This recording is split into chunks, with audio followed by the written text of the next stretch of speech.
I know this might sound hard to believe, but I need to get it off my chest.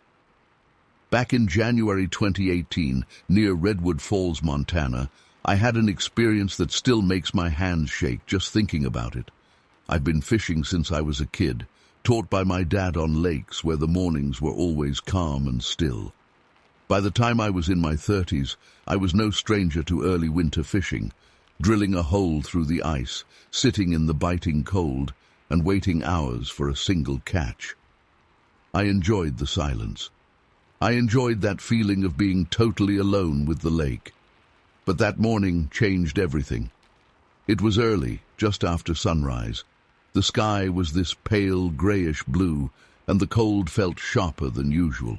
My breath hung in the air, freezing almost instantly around my beard. I'd gotten there before anyone else, which was pretty standard for me. I liked having that place to myself.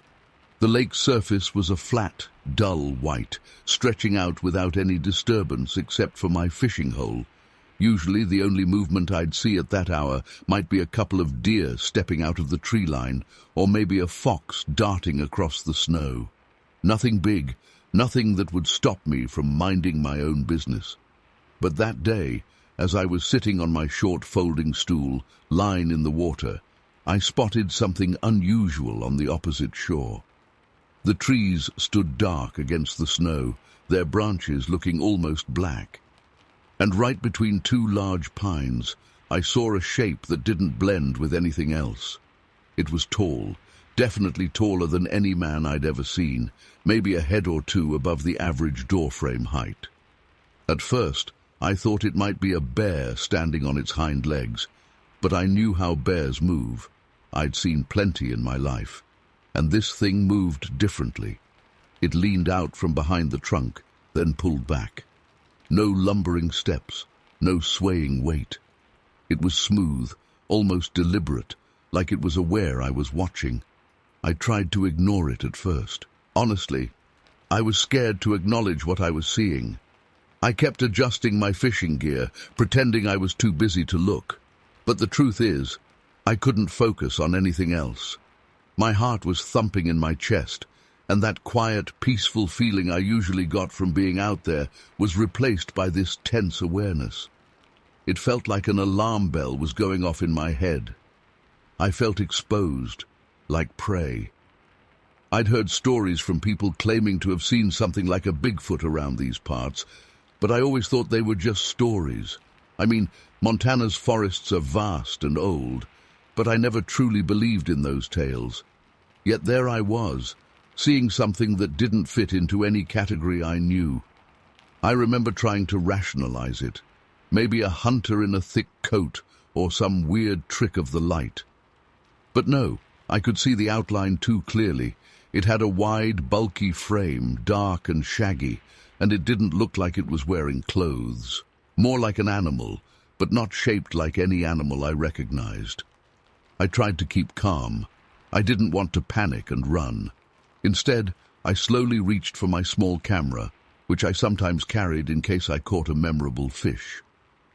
My fingers were numb from the cold, and I struggled to get it out of my bag. When I glanced up again, the figure had moved, closer now, but still partially hidden. The trees were dense, so I never got a perfect look, but I noticed how quietly it moved. There was no sound of branches snapping or snow crunching. That was maybe the worst part, the silence. It felt wrong. Every large creature I know makes noise, especially in the cold when snow and ice amplify every step. But this thing was silent. I could feel this intense pressure in my chest. It was like my body knew I was not supposed to be there, that I was somewhere I shouldn't be. A primal fear was taking over, and I had to push myself to do something, anything. I lifted the camera and snapped a few shots in the direction of the trees. My hands were shaking so bad I'm sure they came out blurry or useless, but at that moment I wasn't thinking straight. I was just reacting. Then I caught a glimpse of its face, or at least the shape of its head. It leaned out again, and for a split second I saw something like a forehead, a brow ridge, and dark eyes set deep under it. I couldn't make out details, but what I did see convinced me that it was not a bear or a deer or any other animal I was used to.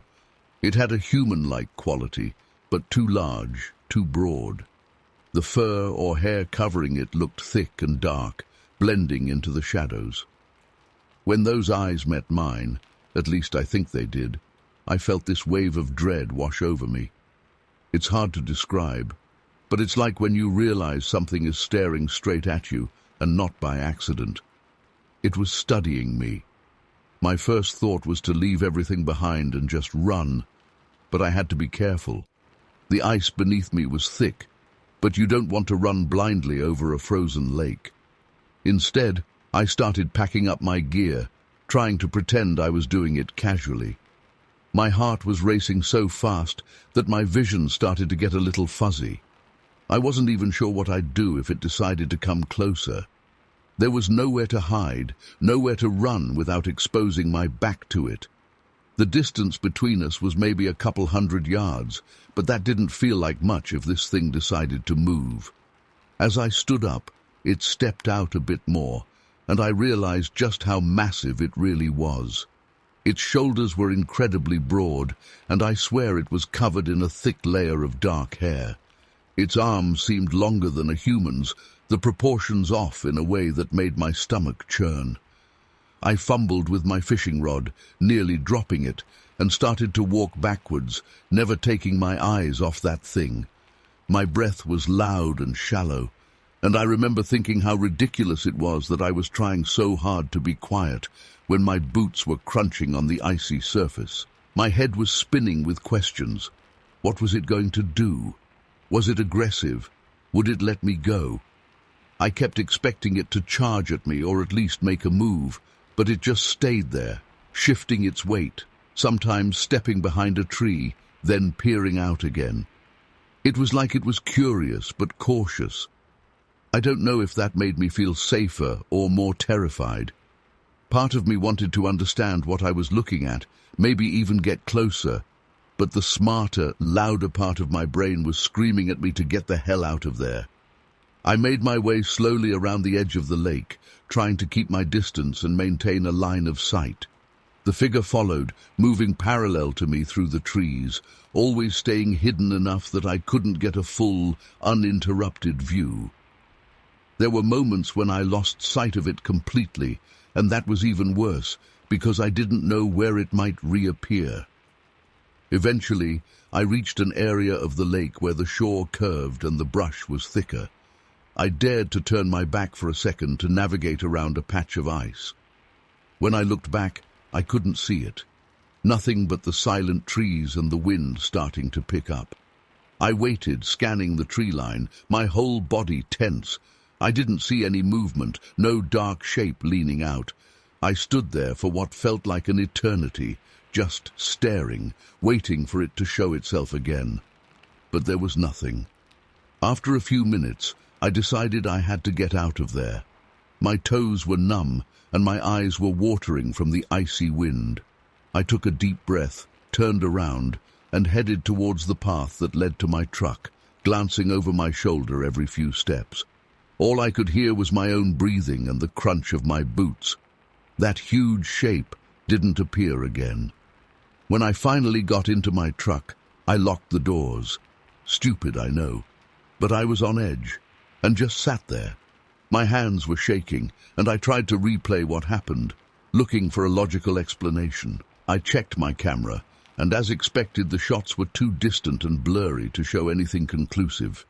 Just dark shapes in the trees. If I showed them to anyone, they'd think it was a bear or a trick of the light. I haven't been able to shake the feeling that what I saw that day was real. I don't know if it was a Bigfoot or some other undiscovered creature, but I can't deny what my eyes saw. I've been back to that lake since, but only once or twice, and never alone. I didn't see it again. No strange footprints, no shadows moving among the pines. It's as if it never existed, but I know it did. I still feel its eyes on me when I think about that morning, and that's something I'll never forget. Story 2. I remember it so clearly, even though it's been years since that morning in Montana. It was 2018, somewhere near this tiny place called Chester. My dad and I were there with Bill, a guide we'd hired.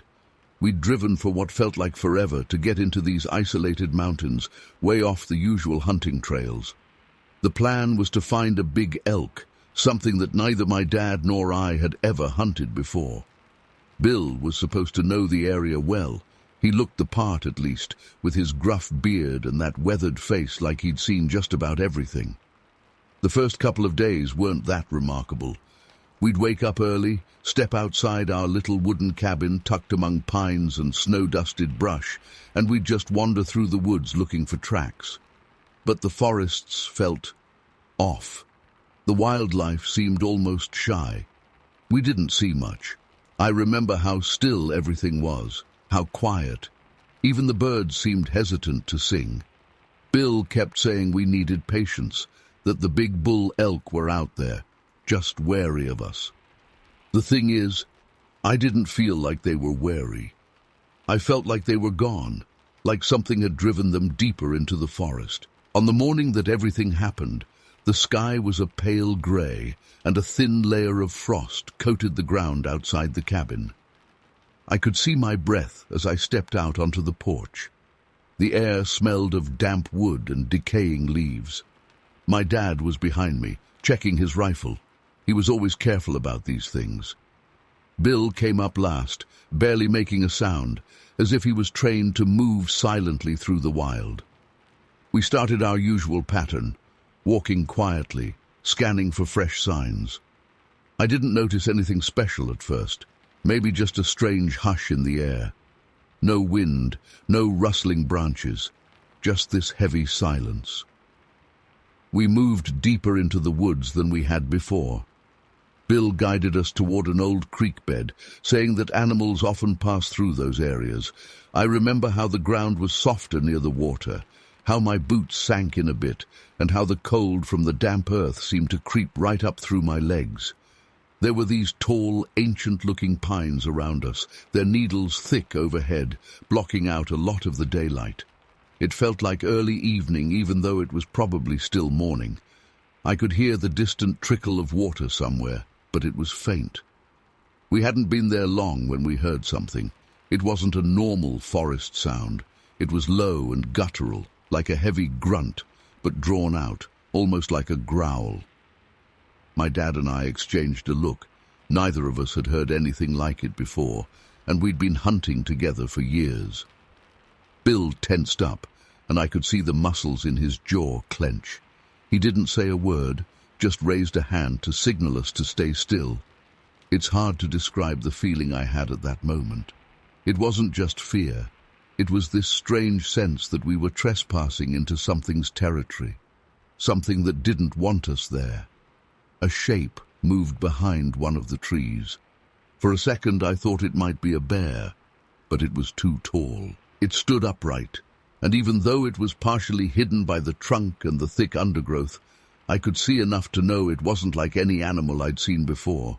It was massive, easily taller than any man I'd ever met, and covered in dark, matted hair. The shape froze as it noticed us, and I think it expected us to run, but we were too shocked to move. My heart was pounding so loudly I thought it'd give us away. I didn't feel like a predator anymore. I felt like prey. This thing just stood there, breathing heavily.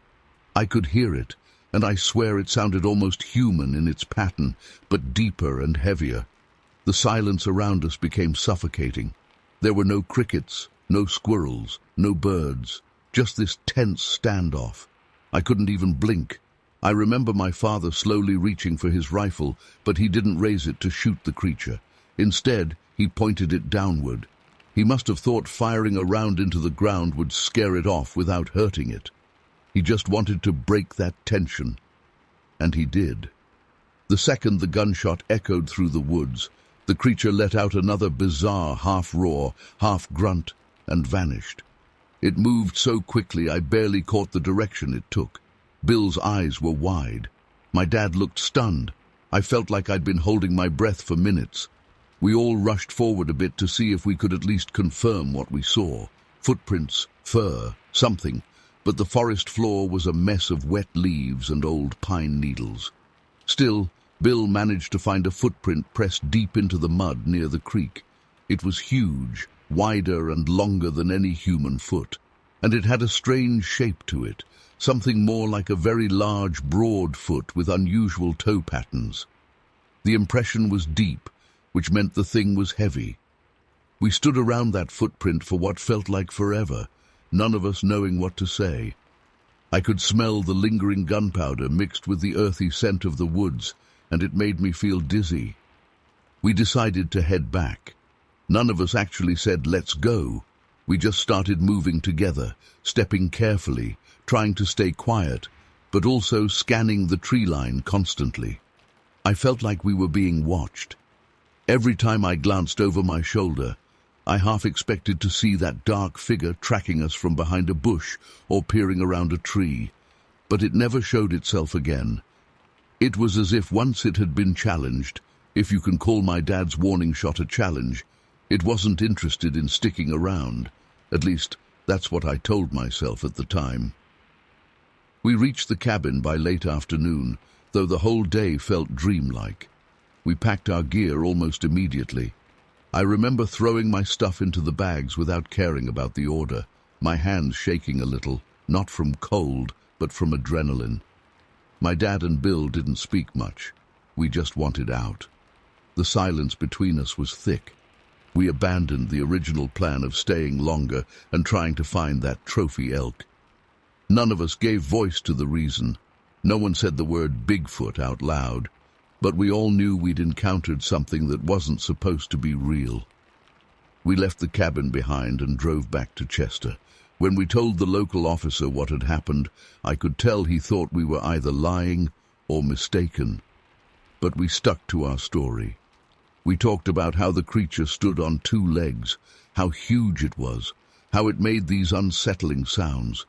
The officer didn't dismiss us outright, though he had that look, like he wanted proof. We had none, except a weird footprint and our shaken nerves. My dad and I left Montana soon after. We haven't returned to that spot. We still go hunting sometimes, but it's never the same. I can't stand the silence in the woods the way I used to. Instead of comfort, quiet places make me uneasy now. I keep expecting to catch a glimpse of something in the corner of my eye, to hear that heavy breathing again. It's been a while, but I still think about that morning all the time. Nothing like it had ever happened to me before, and nothing like it has happened since. I wish I had a satisfying explanation. I wish I could say we discovered something and had proof. But the truth is, after that day, things just ended as abruptly as they started. One minute we were out there, face to face with something that shouldn't exist, and the next, we were back in the regular world, trying to convince ourselves that we weren't crazy. I still don't have any answers. All I have is that memory, and that's what haunts me the most. Story 3. I remember that day way too clearly, even though I still can't make sense of what I experienced. It was late October 2021, and I was stationed near Millinocket, Maine, working as a forest ranger in this massive national park. On paper, it sounded like a dream job, a cabin on the edge of old-growth forest, fresh air, quiet trails, and no one bothering me. I'd spent weeks there already, mostly just patrolling the area, making sure visitors were safe, checking for fire hazards, and logging any unusual animal activity. I've always felt at home in the woods, but that day something felt off. It started around mid-afternoon. The sunlight was weak, filtered through a layer of cloud cover that made everything look kind of dull and flat. The air had this thick, damp smell, like decaying leaves and moss. I remember walking along one of the less-traveled trails, an area I rarely needed to check, because almost no one went that far in. But I had some free time and decided to see if any branches had fallen or if there were signs of larger animals moving closer to the main paths. Everything was strangely quiet. No birds calling, no squirrels darting around. Just this weird silence that made my skin crawl a little. I couldn't explain it, but it felt like something was watching me. I reached a point on the trail where the ground was muddy from recent rain. That's when I spotted these tracks. They weren't just large, they were enormous, bigger than anything I'd seen out there. They kind of looked like human footprints, barefoot, except they were way too big, and the stride was huge. The toes looked spread out, and the depth of the impression suggested something heavy, heavier than a bear, and definitely not some hiker out for a joke. I remember bending down, touching the edges of the print, feeling a chill run up my spine. I snapped a few pictures with my phone, but the light was bad, and the prints were half filled with water and leaves. Still, I know what I saw. As I headed back toward my cabin, I noticed the woods seemed to close in. The shadows stretched longer than they should have, and I began to feel uneasy. Normally, I'd love the late afternoon calm, but this time I kept turning around, sure I'd see someone or something following me. The crunch of leaves behind me was subtle, but it was there. I tried to tell myself it was just a deer, or maybe a moose, stepping carefully behind the brush. But I couldn't shake the feeling that whatever made those prints might be nearby. By the time I got back, the sun was dipping behind the tree line, and I made sure to get inside before it got too dark. The cabin was simple, a single room with a bed, a small kitchen corner, a radio, and my equipment. I had a lantern ready, and I locked the door out of pure instinct, something I almost never bothered to do. I remember pacing around, thinking I should check the camera traps I'd set up around the perimeter. I had installed a few hidden ones after I started hearing weird noises at night.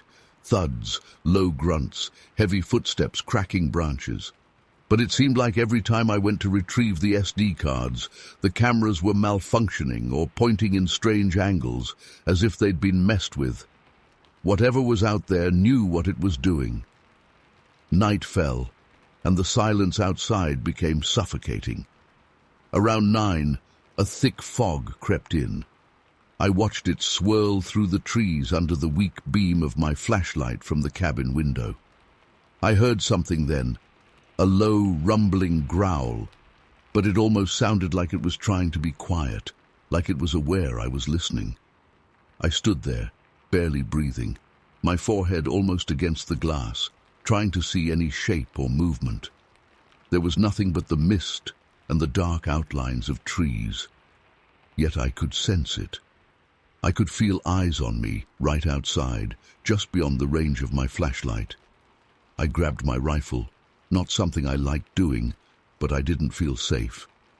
I opened the door slowly, stepping onto the porch. Every crunch of my boots seemed too loud. I heard a branch snap somewhere off to my left. I aimed my flashlight there, and for a split second, I saw something move behind a cluster of pines. It was tall, broad, and moved smoothly, almost silently. It didn't run away like a startled animal. It just slipped behind the trunks, out of sight. My heart was pounding so hard I could feel it in my throat. As I moved off the porch, the sound vanished. No more growling, no more footsteps, just dead silence. The fog swallowed my light. My breath felt heavy in my chest, and I had that primal fear, like I was suddenly out of place in a world that had rules I didn't understand. I circled the cabin slowly, pointing my flashlight at every dark corner. A couple of times I thought I heard a low chuckle, almost like a grunt that turned into a strange laugh. But that could have been my nerves. I only know that every hair on my neck was standing straight up.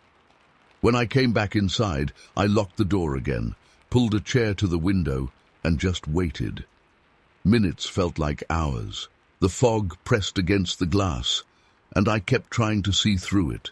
Suddenly, I heard a heavy thump on the roof.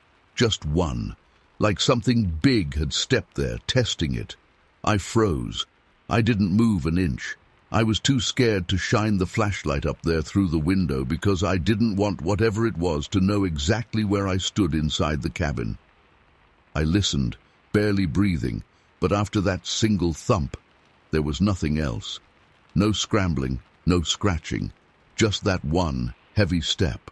I stayed like that for what felt like an eternity until my knees started to ache from standing half-crouched.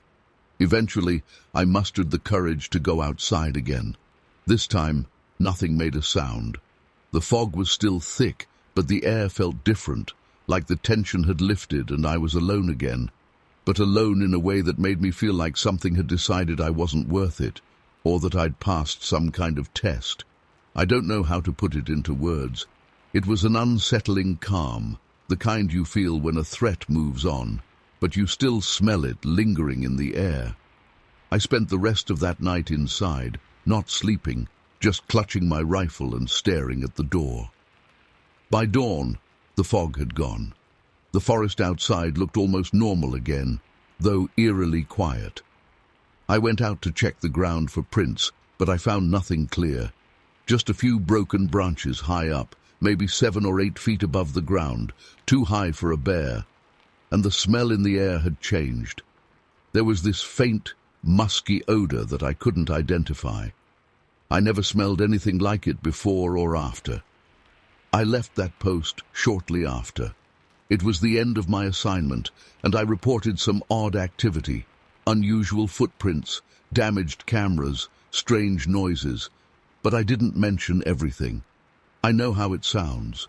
People would just assume I was tired, jumpy, or making things up for attention, but I'm not. I know what I felt out there. I know something was circling that cabin, watching me, messing with me, and it wasn't any animal I've ever encountered. To this day, I can't explain it. I don't know why it chose to reveal itself that night, why it let me sense it without letting me see it clearly, and why it suddenly left me alone. Sometimes I think about those footprints, that strange laugh-like grunt, and the heavy step on the roof. Sometimes I wonder if I was inches away from something that shouldn't exist, or if it was all a warning, a reminder that some corners of the wild have their own guardians, creatures that know we're intruders, no matter how much we respect the land. I never got proof. I never got a clear look, but I can't shake the memory, and I doubt I ever will.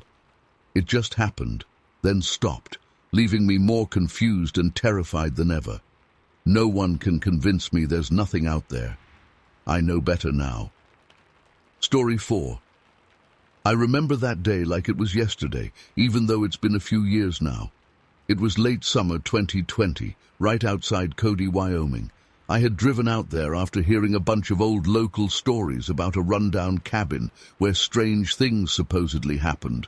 People in town talked about weird sightings and odd noises in the woods. Honestly, I didn't buy it.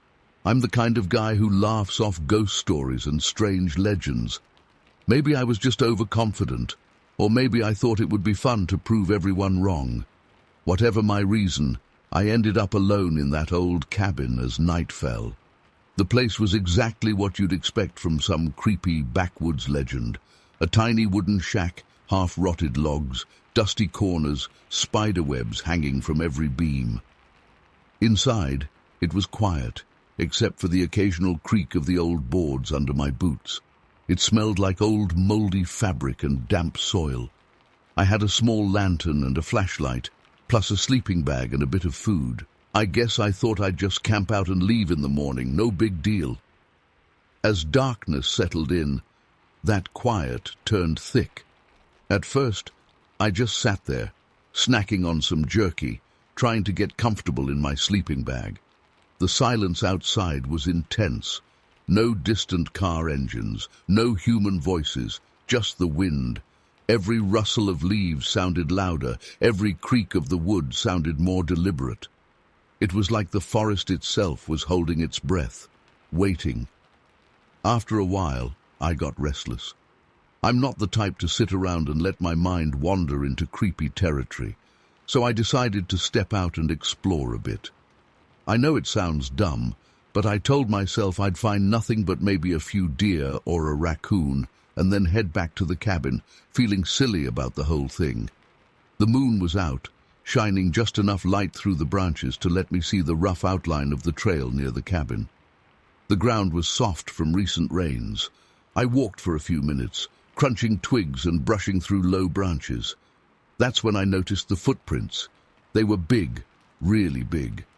At first glance I thought maybe a bear, but the shape wasn't right. They were more like elongated human footprints, but wider and deeper. I crouched down and ran my hand alongside one of them. I know my hand isn't huge, but these prints made my hand look like a child's. There was something off about them, too defined, too large, and they appeared to be set in a pattern that suggested a bipedal gait, not something on 4 legs. It still didn't fully register what I might be looking at. I mean, who wants to jump straight to Bigfoot, or whatever those local stories hinted at? I just felt unsettled. More curious than scared, though. I decided to follow them. I know, stupid, but at that time I was more intrigued than frightened. As I pushed deeper into the forest, it got quieter. I swear, even the wind seemed to die down. The air felt heavy, as if something was out there with me, watching me. My flashlight beam cut through the dark, but the trees seemed to swallow the light. The footprints led me over some uneven ground and then disappeared near a thicket of brush. I stood there, straining my ears, and that's when I heard it.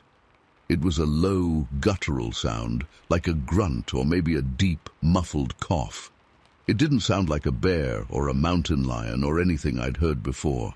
It was weirdly close to human, yet definitely not human. I froze, my heart thumping so hard I could feel it in my throat. Every sense went on high alert. I was scanning the darkness, listening for movement. The sound came again, slightly louder. It was behind me now, or maybe to my left. It was hard to pinpoint. I turned slowly, shining my flashlight around. That's when I caught a glimpse. Just a fleeting shape, tall and covered in what looked like dark, matted hair. It moved quickly between 2 trees, too fast for something that size. I don't know how tall it was, but it easily dwarfed me, and I'm not a small guy. My stomach dropped.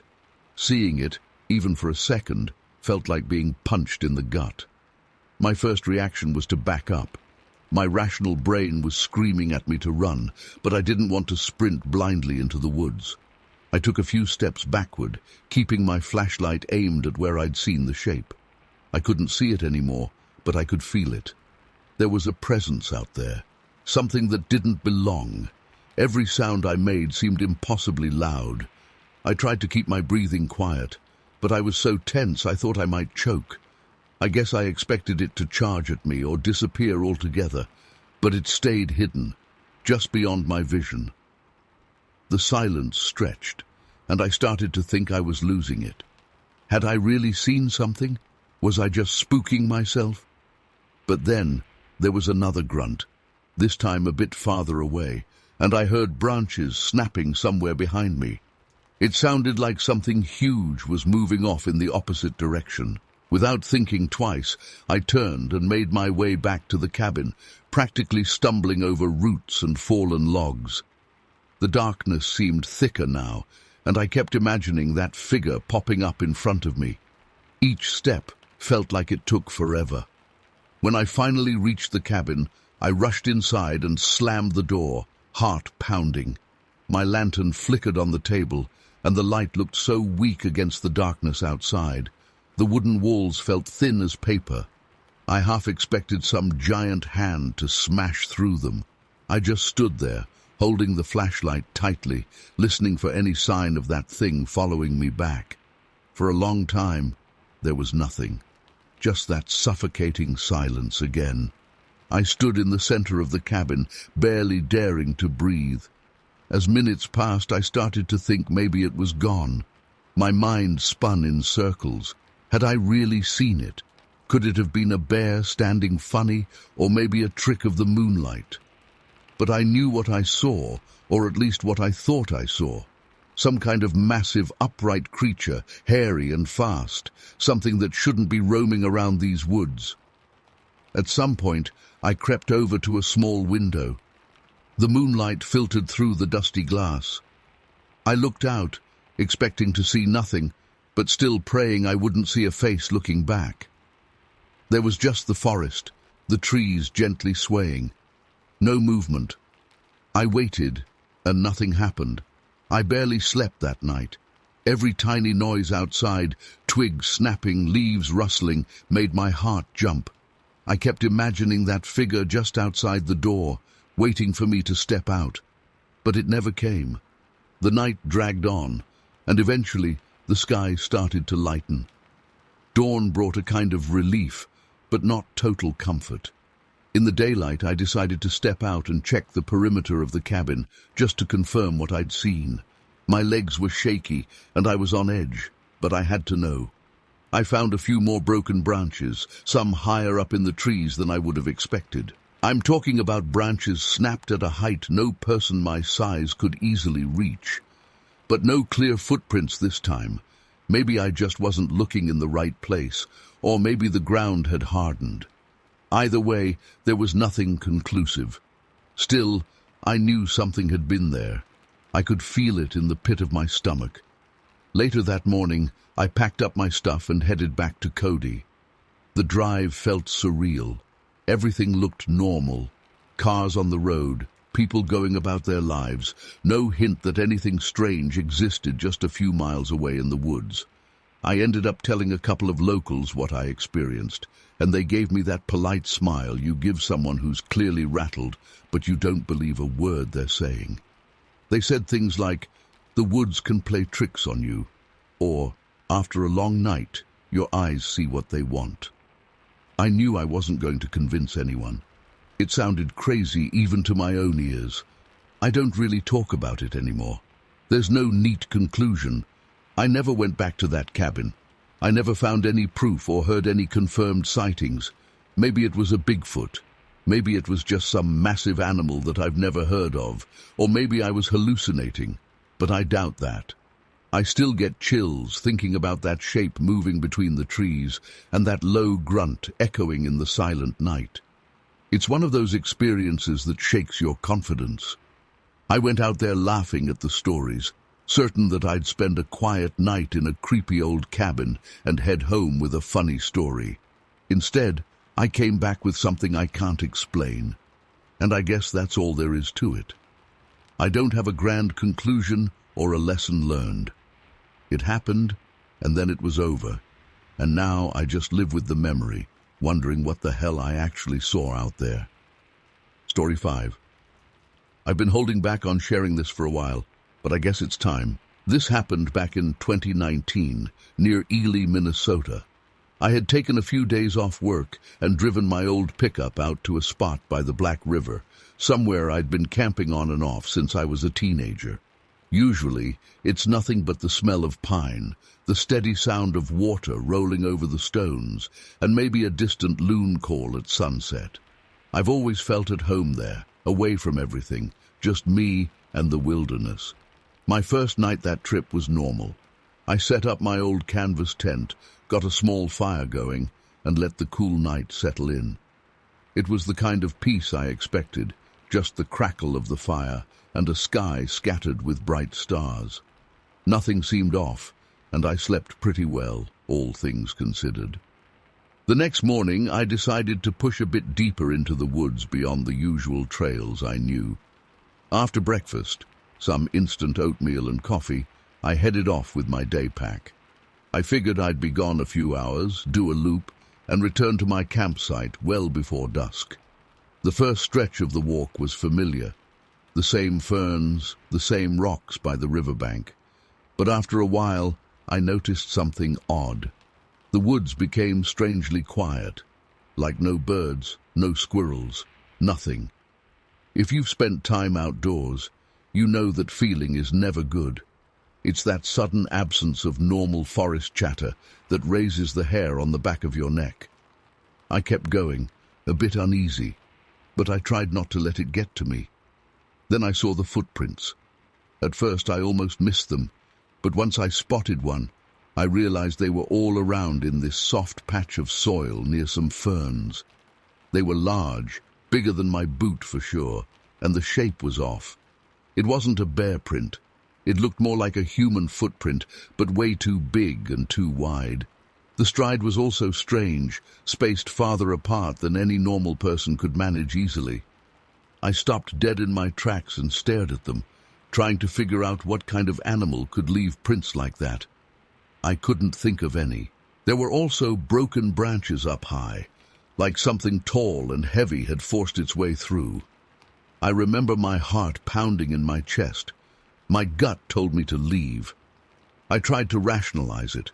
Maybe a big black bear rearing up or something odd like that.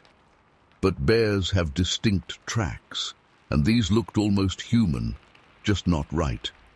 There's a kind of primal fear that kicks in when you see something that shouldn't exist. I forced myself to calm down and started back toward my campsite. The silence in the woods persisted, and I had the creepy feeling of being watched. Every step I took felt heavier, like I was trying to leave a place I had no business being in. By the time I got back to my tent, the afternoon light was starting to fade. The place was as I left it. Nothing torn, nothing moved. But I couldn't shake the sensation that something had followed me. I caught myself constantly looking over my shoulder. My neck felt tight, like I had a constant chill. I sat there by my campfire, trying to read a paperback, trying to pretend everything was normal. But every snap of a twig or rustle of leaves set me on edge. As night came, the wind started picking up, making these low, almost whispering sounds as it passed through the tall pines. I lay awake in my tent with the lantern off, just listening. Eventually, I heard something moving around in the darkness. It wasn't a deer, too heavy. It wasn't moving like a bear either. Bears tend to grunt or huff. This was slower, more deliberate, like it was pacing. Sometimes it sounded like it was behind my tent, sometimes off to the left. Each time I'd hold my breath and strain my ears, it would stop. Then, as soon as I exhaled and tried to relax, I'd hear it again. At some point, I heard a low, guttural growl. Not loud, not like a lion or anything, but deep and muffled, like something big trying to keep quiet.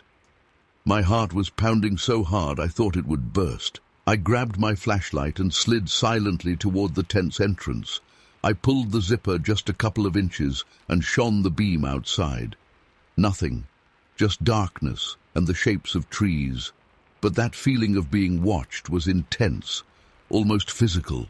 The hair on my arms and neck stood straight up. I stepped out of the tent very slowly, my flashlight scanning the perimeter. The woods were pitch black, and my small beam didn't do much. I saw my truck off to the side, the fire pit's embers glowing faintly, and beyond that, just tall silhouettes of trees. I listened for breathing, for any movement, and then I caught a glimpse. Something tall, much taller than me, stepping behind a trunk. I only saw it for a split second, maybe just a shape, but it was upright, broad-shouldered, and it moved quietly in a way that no large animal I know can. My stomach tightened, and I felt a rush of adrenaline. I'm not some hardcore survivalist, and I don't go out there armed. I had a hunting knife somewhere in my gear, but that felt useless against whatever was out there. I whispered to myself, "Get a grip. Just get in the truck and leave."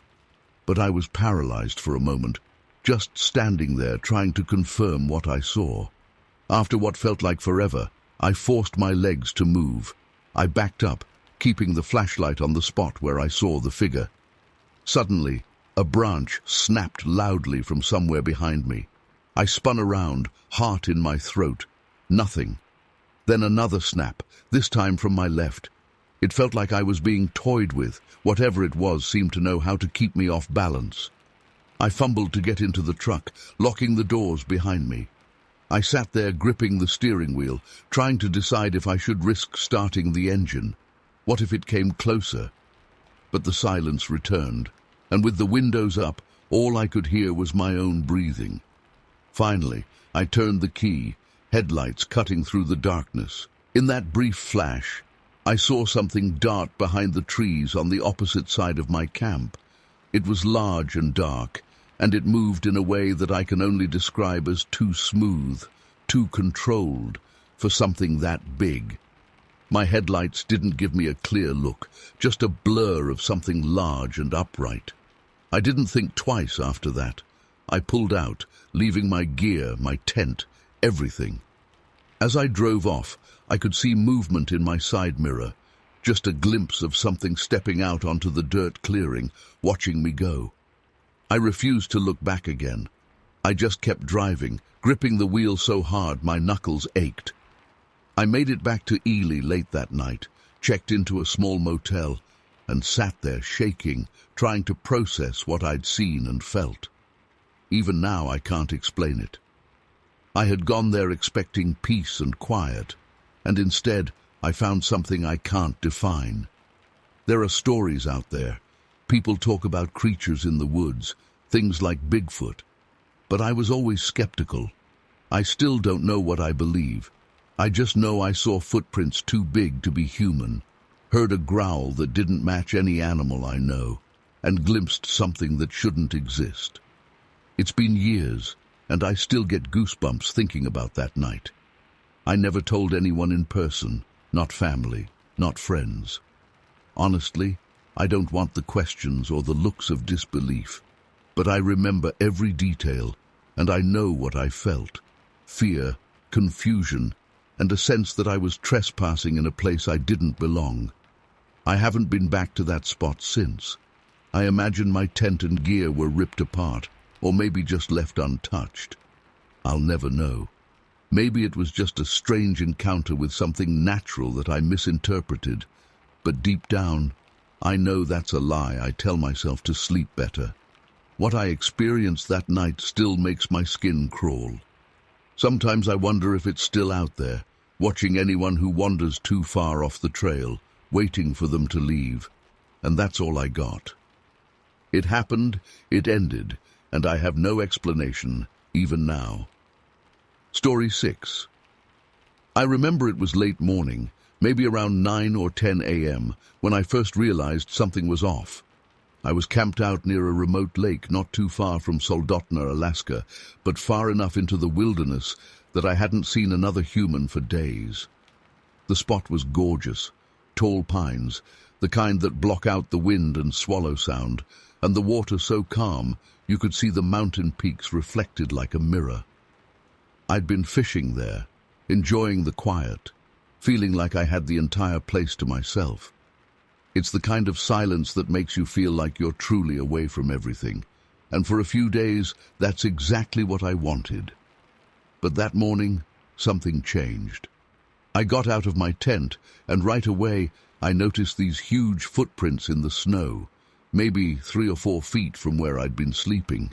They were massive, wider and longer than any human footprint I'd ever seen, and they weren't boot prints or something casual.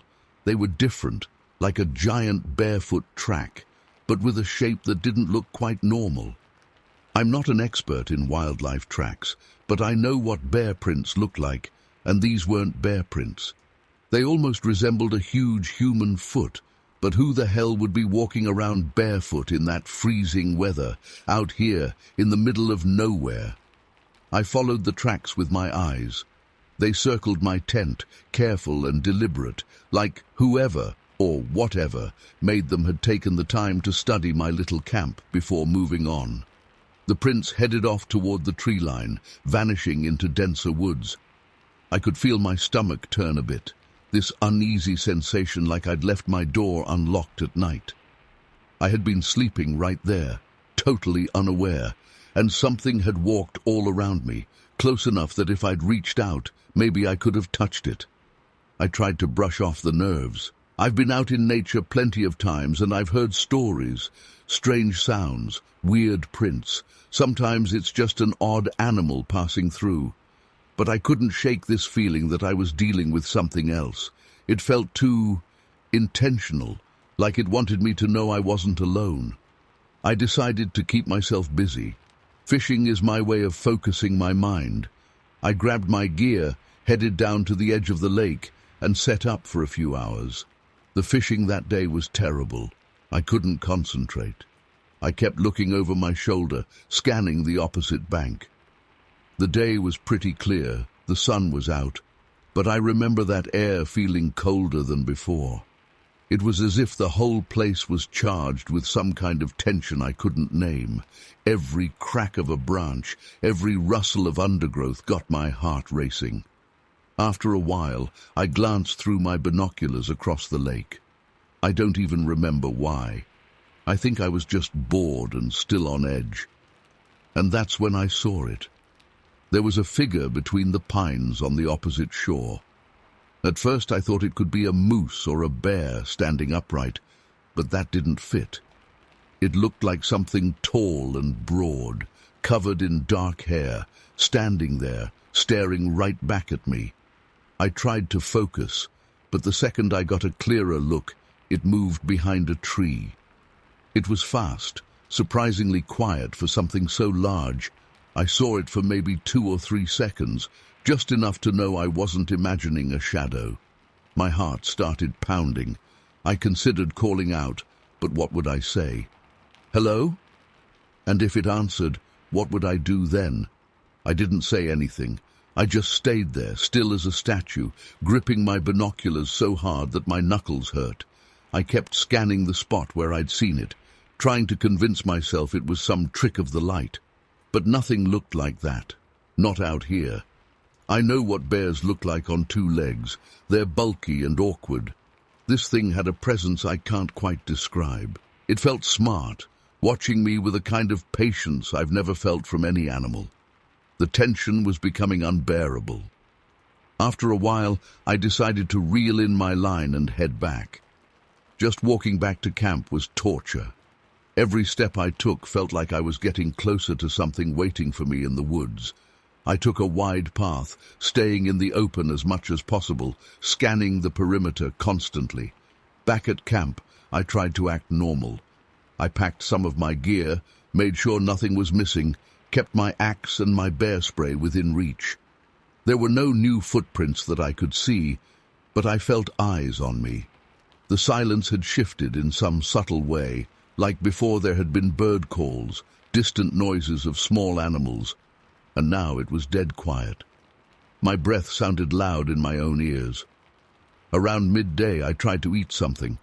I wasn't really hungry, but I knew I needed food. The wind picked up slightly, rustling the branches overhead. Then I heard a crack, loud and sharp, like a branch being snapped by something powerful. It was close, maybe 30 or 40 yards away, behind a cluster of pines. I froze, spoon halfway to my mouth, and listened. Another crack, then silence. It was like someone trying to get my attention, but refusing to show themselves. I shouted something. I think I said, "Who's there?" Or maybe just a panicked, "Hey!" I felt stupid right after, like I'd just given away my position, as if it didn't already know I was there. No reply, nothing. But I noticed the faint smell. It's hard to describe, a kind of musky, earthy scent, not just the normal smell of damp forest floor. It smelled like something unwashed and wild, something used to living far from human presence. My mind was racing. I remember thinking I should just leave immediately, but it would take hours to pack everything properly. The trail back to my truck was rough, and I wasn't sure how safe it was to rush. But staying put felt worse. Every minute that passed made me more anxious, like I was being cornered without even knowing it. So I started to pack quickly. I didn't care about neatly folding up my tent or properly securing every last piece of gear. I just shoved things into my backpack, trying to keep one eye on the tree line. I was hoping that if I moved fast enough, whatever this thing was would just let me go. Maybe it was curious and wanted to see what I would do. Maybe it was just passing through. I had no idea. At some point, I swear I heard a low grunt or a huffing noise. It wasn't loud, but it came from the direction of those trees, the same spot where I'd seen that figure. I felt like something huge was standing there, partially hidden, watching me scramble. My heart was thumping so hard I could feel it in my temples. I finally got my stuff together and started moving back along the path I'd come in on a few days before. My legs were shaky, and I kept looking back, expecting to see a giant hairy shape running at me. But I never saw it again. I heard the occasional snap of a branch, maybe, or a distant thump, but nothing definite. Still, the sense of being watched didn't fade until I was well away from that lake. It felt like hours until I reached a more familiar area, and eventually my truck. I threw my gear in the back, jumped inside, and locked the doors out of sheer paranoia. I just sat there for a moment, breathing hard, trying to process what happened. Nothing chased me down, nothing attacked me, but I've never been more terrified. It's one thing to face a known danger, like a bear, you know what it is. But this was something else, something that didn't feel like it belonged in a nature documentary. It had some strange, unsettling intelligence to it. When I finally started the engine and headed back to Soldotna, I kept replaying the day in my mind. The footprints, the shape by the lake, those sounds in the woods. I've been out there alone before and never felt this kind of tension. I'm not the kind of person who invents stories just to scare people. Even now, I'm not sure what to believe. All I know is that I saw something that didn't make sense. I felt watched, hunted even, but not in a straightforward predator-prey way, more like examined, like I was an intruder who'd stumbled into someone else's place and they were deciding what to do with me. Eventually, I calmed down enough to think maybe it was just a weird encounter with some animal I couldn't identify. But I can't shake the feeling that I came too close to something that prefers to remain hidden, something that knows these forests intimately and can move through them without a sound. To this day, I can't explain it. I have no proof, no clear photos, just a memory, and that unsettling feeling that still comes back whenever I think about that morning. I've been back to Alaska since, but never to that exact spot. I don't think I'd have the courage. I'm still not sure what I encountered out there, but whatever it was real. And it's still out there somewhere, watching, waiting, and staying just out of sight. Story 7. I remember that day in 2018 near Bigfork, Montana, like it just happened yesterday. I'd been out there for a while, trying to squeeze in the last decent fishing days before the heavy winter chill set in. That morning, I woke up at my makeshift campsite near a remote lake. I'd chosen that spot for its clear waters and the stunning view of the mountains, but when I stepped outside my small tent, something felt off. The silence wasn't just the usual calm of the wilderness. It was heavier, almost suffocating. I know it sounds strange, but it was as if the forest itself was holding its breath. I tried to brush it off and focus on my gear. I remember double-checking my fishing rod, going through the tackle box, and making sure the camera I'd brought along still had battery and memory space. I'd decided the night before to try to get a photo of the strange footprints I'd found along the shore. Those footprints, huge and odd, had given me a weird feeling in my gut. They didn't look like bear prints, and they sure as hell weren't human. There were these deep impressions, not just in mud, but pressing through a layer of pine needles, heavy enough that I could see how the ground had been pushed down into a faint, hollow shape. And they were fresh. Finding new tracks like that in a place I knew was rarely visited by other people was unsettling, to say the least. I headed out toward a spot by the lake where I'd seen the biggest print the day before. I hadn't told anyone about it. Who would I tell? But I couldn't shake the sense that something large had passed through the area, something cautious and aware. I tried to rationalize it. Maybe a bear, maybe a moose, I kept telling myself. But I'd seen moose tracks before, and bear tracks too, and these didn't match. The toes looked weirdly splayed, and the heel was deeper than I expected. The stride between these prints was also huge. I'm not a professional tracker, but I know enough to guess when something doesn't line up with the usual wildlife. As I walked through the trees, I noticed the forest didn't seem alive at all. No chirping, no rustling of small animals, no distant calls of birds. Just my own breathing and the soft crunch of my boots over damp ground. That's when I caught this smell. It was a kind of musky odor, heavy and earthy, but mixed with something else, something rank that made my stomach twist. I paused, scanned my surroundings.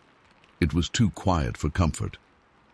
I reached the area near the shoreline and crouched down, trying to find the same footprints from before. They were still there, but fainter now. Some had partially filled with water, and others were smeared as if something else had walked over them since. I focused on the biggest print and tried to frame it with my camera. I knelt, aimed, snapped a couple of shots. Just as I was reviewing one of the photos, I heard something that almost made me drop my camera. A sharp crack of a branch breaking somewhere behind me. It wasn't the gentle snap of a small twig. It sounded like a solid piece of wood had been forcefully stepped on and split in two. I spun around, heart pounding, and saw nothing but trees. I stood there for what felt like a long minute, just waiting, scanning for movement. There was nothing obvious to see, but I could feel eyes on me. It's this sensation I still can't fully put into words. You know that prickly feeling on the back of your neck when someone's standing too close behind you? That, but more intense. I called out, just a low, "Hello," into the trees, even though I knew better. No response, just silence and that lingering smell. I started to move slowly along the edge of the forest, circling back toward my camp. My chest felt tight, and every step I took felt too loud. I tried to walk as quietly as possible, but the underbrush gave me away every time I moved. Then I heard a soft, distant thump. It wasn't a footstep, not exactly, but a dull, heavy sound, like a large rock hitting the ground. I stopped and listened. Another thump and another. They sounded closer each time, coming from somewhere just out of sight behind a line of thick pines. My heart was racing. I kept thinking, this is stupid. I should just head back, pack up and leave. But some part of me wanted to understand what was out there. I crept around a thick trunk, trying to stay low, and just beyond a clearing, I saw something move. It was tall, much taller than any human, and covered in dark, matted hair. I barely caught a glimpse before it slipped behind a cluster of branches, but I know I didn't imagine it. Its movement was smooth and strangely quiet for something that size. I waited, crouching low, but it didn't show itself again. Instead, I started hearing these weird, low grunts, soft, almost like a muffled breath, but not a sound I'd associate with any animal I knew. I tried to raise my camera, aiming where I thought it might appear again, and that's when I heard another snap, much closer this time. My hands trembled, and I realized how easily this thing, whatever it was, could circle around me. I felt vulnerable, stupid for coming out here alone. I decided it wasn't worth it. No photo was worth the feeling of being cornered in the middle of nowhere. I started backing up slowly, not turning my back to the area where I'd seen movement. My pulse was hammering in my ears. The undergrowth brushed against my legs, and I almost tripped over a hidden root. As I stumbled, I caught a glimpse of a large, human-like figure standing maybe 20 feet away, partially obscured by a fallen log and some ferns. I froze. The shape was massive, broad shoulders, a head that seemed to sit directly on those shoulders with barely any neck. I couldn't see its face clearly, just a dark silhouette. But I saw eyes. I swear I saw a faint reflection of light in its eyes. It stood there, still, not making a sound, as if sizing me up. I was too terrified to move. My mouth went dry, and I could feel my heart banging so hard in my chest I wondered if it could hear it. Then it took a slow, deliberate step backward. The way it moved was almost calm, confident. It wasn't running away. It was just keeping its distance, like it was done checking me out. And then, just like that, it slipped behind a dense stand of evergreens and was gone. No rustling, no heavy steps. It disappeared into that thick silence, leaving me there shaking with adrenaline and confusion. I didn't waste another second. I didn't try to follow. I didn't even bother taking more photos of anything. I turned and rushed back to my campsite, looking over my shoulder every few steps, expecting it to be right behind me. The forest remained quiet, but not in a peaceful way, more like in a "you're not welcome here" kind of way. When I reached my campsite, I shoved my gear into my backpack. My hands were shaking so badly that it took me a couple of tries to get the tent poles loose. I tossed everything into the back of my truck and started the engine as fast as I could. Driving away, I kept glancing at the tree line, expecting to see something step out, but nothing did. The whole thing ended as abruptly as it started. One moment I was a fisherman with a camera, trying to get a shot of strange footprints, and the next I was fleeing with this gut-level understanding that I'd stumbled into something I shouldn't have. I've tried to make sense of that day 1,000 times. I never showed anyone the photos of the footprints because they turned out blurry and unimpressive, not the kind of proof anyone would believe. Without solid evidence, I doubt anyone would take me seriously if I brought it up. And honestly, I'm not sure I want to deal with people calling me crazy. All I know is what I felt and what I saw. I'm still not sure what it was, but I can tell you it was real, and it watched me with an intelligence and presence I can't fully explain. Since then, every time I think about going back to that area, I feel a chill run down my spine. To this day, I can't explain what I encountered out there in that silent forest near Bigfork. It just happened, and then it stopped. Like some strange event that rose out of nowhere and vanished back into the pines, leaving me with more questions than answers.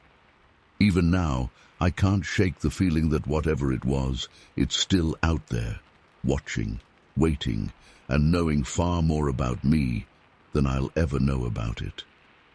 Story 8. I've never shared this openly before, but I can't get it out of my head. This happened to me in late 2022, just outside Libby, Montana, when I was working as a forest ranger. I thought I knew those woods like the back of my hand. I've spent years patrolling those trails, guiding visitors, doing regular checks to ensure everything stayed safe and orderly. But that day, something happened that I still can't wrap my mind around. It started sometime after sunset. I remember it was early fall, the kind of evening where the light fades slowly, the sky turns this faded orange, and there's a chill that makes you zip up your jacket.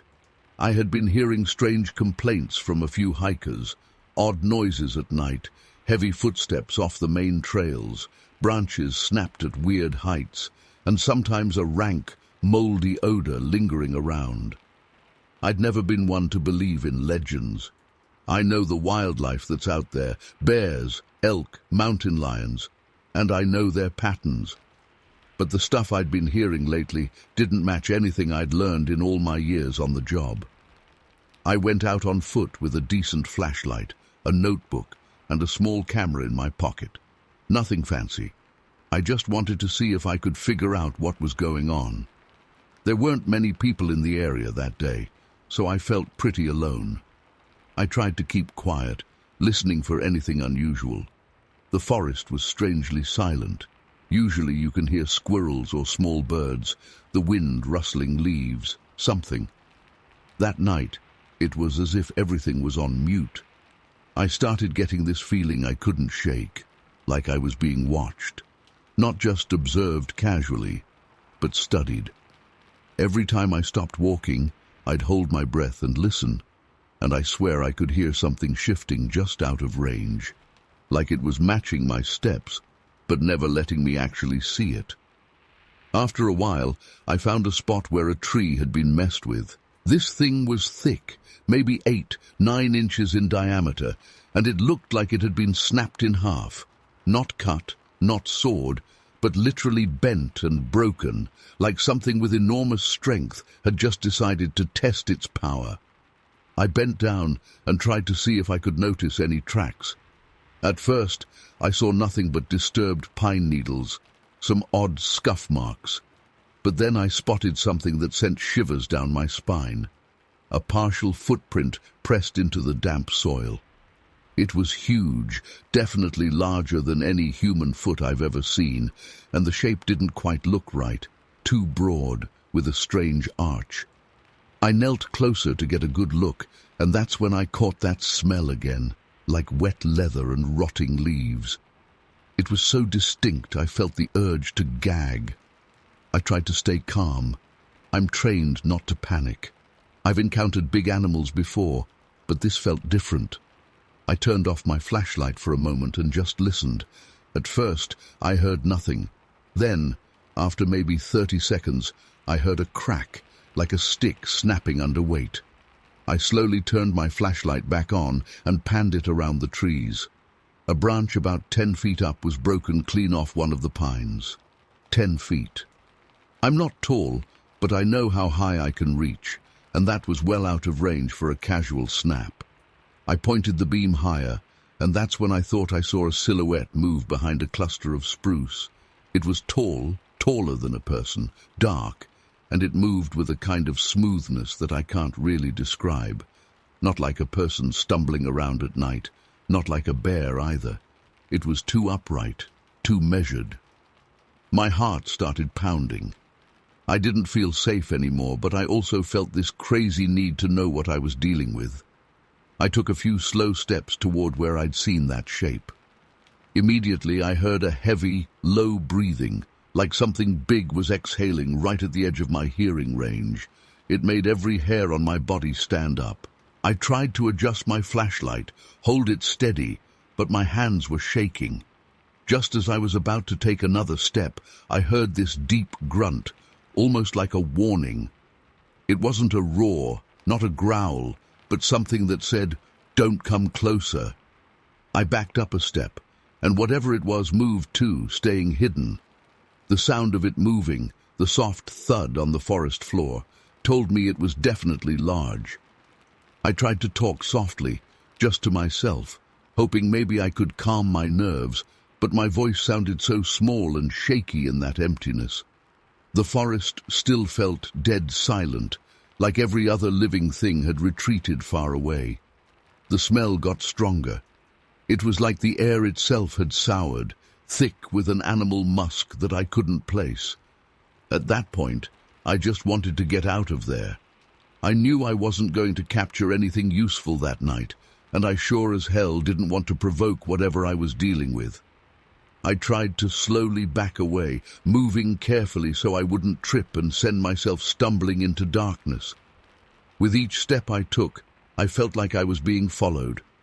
I didn't see it directly again, but I heard it. Heavy shifts on the ground, quiet but unmistakable. It kept pace with me, staying to my left and behind me, always just out of sight. I decided to take a longer route back toward one of the main paths. My logic was that if I stuck to clear ground, maybe I'd get a better look if it tried to follow. But honestly, I mostly just wanted to be closer to civilization. My heart was hammering. I was sweating under my jacket, breathing fast, trying not to make noise.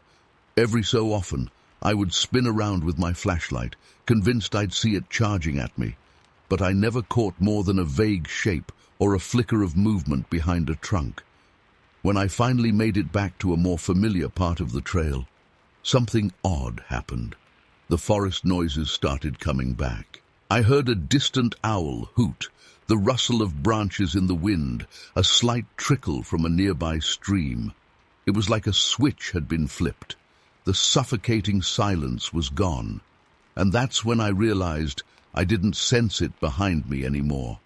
I turned around, shining my light into the trees, and saw nothing. no eyes reflecting back, no silhouette moving between the leaves. There was this strange feeling that washed over me then, relief and a weird emptiness, like I had stepped back into the world I knew, but the memory of that thing was still too fresh. I can't explain it well, but it felt like it had allowed me to leave. Or maybe it just lost interest. Either way, I wasn't going to test it.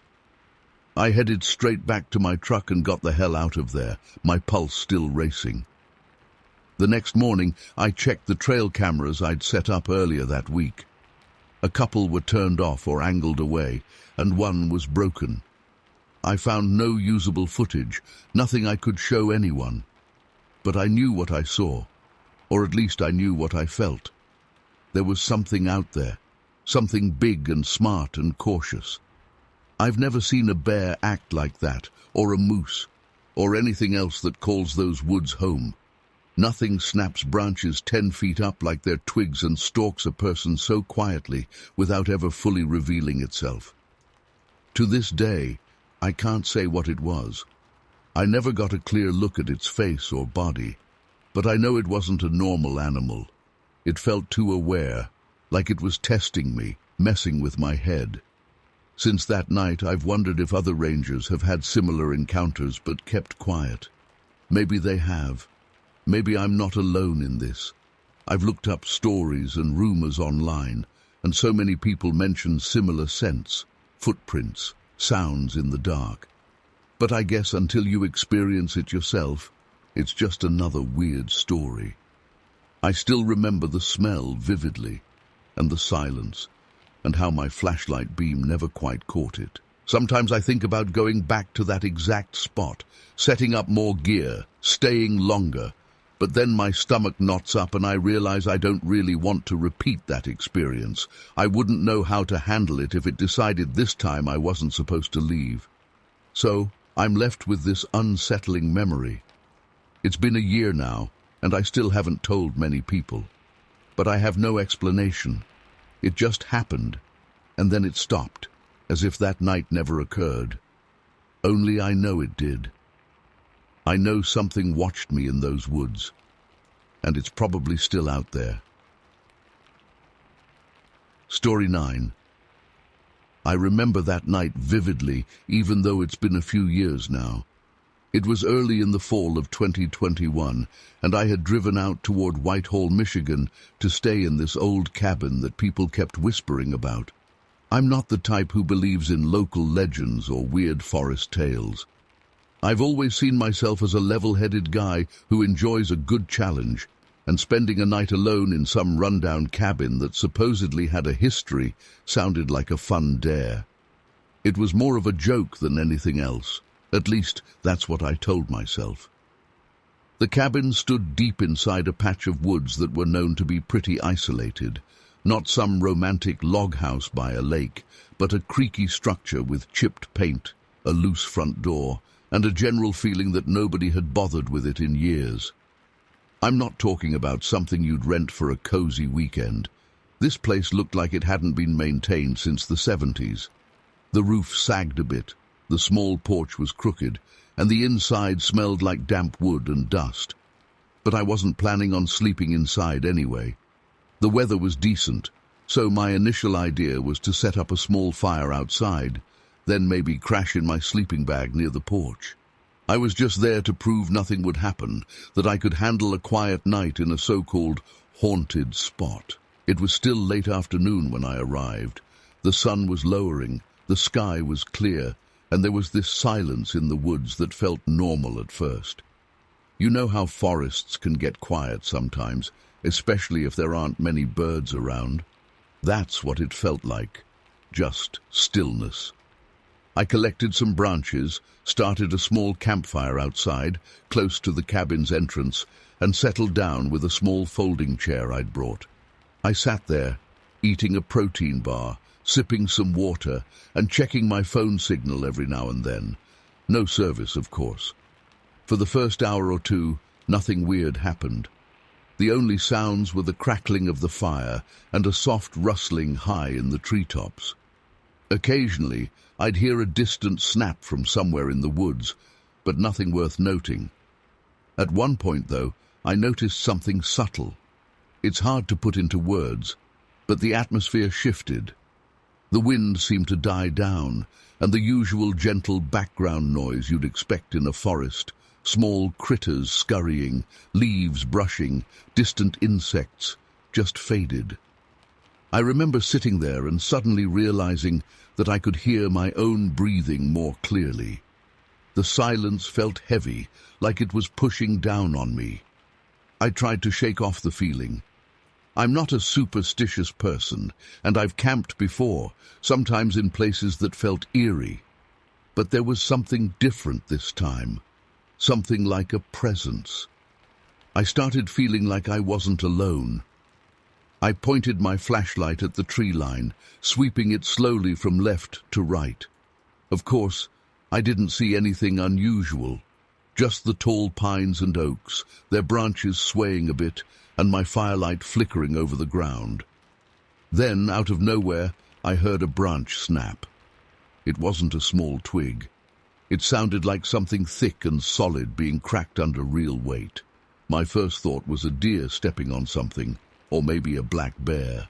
Michigan's got wildlife, after all, though bears aren't that common in that exact area. I stood up and aimed my flashlight more carefully, scanning between the trees. Still nothing, just darkness beyond the reach of my light. I tried to act normal, but my heart was picking up speed. I remember thinking, if it's an animal, it'll keep moving. I'll see its eyes reflecting, or I'll hear it again. But after that one sharp crack, everything went silent again. Too silent. No scurrying away, no more steps, nothing. The sound had stopped as soon as I stood and listened. Eventually, I decided to go inside the cabin, not because I was terrified, but because I wanted a barrier between me and whatever was out there. The cabin's interior was dusty, with a couple of old chairs and a broken table, maybe remnants from a time when hunters used it as a shelter. I rolled out my sleeping bag in a corner where the wood floor seemed more stable. I kept my lantern on low. I just sat there listening, trying to make sense of what I'd heard. My mind kept going back to stories I'd read, people claiming to see strange figures in the woods around here, footprints that didn't match known animals, weird vocalizations. I always thought it was nonsense or exaggeration. That's when the footsteps started. They were soft at first, but definitely footsteps, as if something heavy but cautious was circling the cabin. It wasn't constant. I'd hear 3 or 4 steps, then nothing. If I held my breath and waited, I might catch another pair of steps after a minute or two. There was a pattern. They would approach, pause, then shift position. It felt like something was checking me out, measuring me, deciding what to do next. I tried whispering to myself that it was a deer, or maybe even another camper messing with me. But deer don't walk like that. They don't circle slowly and stop every time you try to listen. And if it was a prankster, they were damn good at staying hidden because my flashlight beam never revealed a thing. Whenever I stepped toward the door and shined the light outside, the footsteps stopped instantly. As soon as I retreated inside and got quiet after a while, they'd resume. It was like this game of cat and mouse.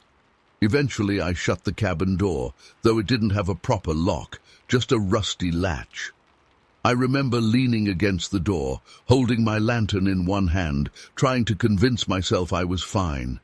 I was more annoyed than scared at that point. Something was messing with me, and I didn't like it.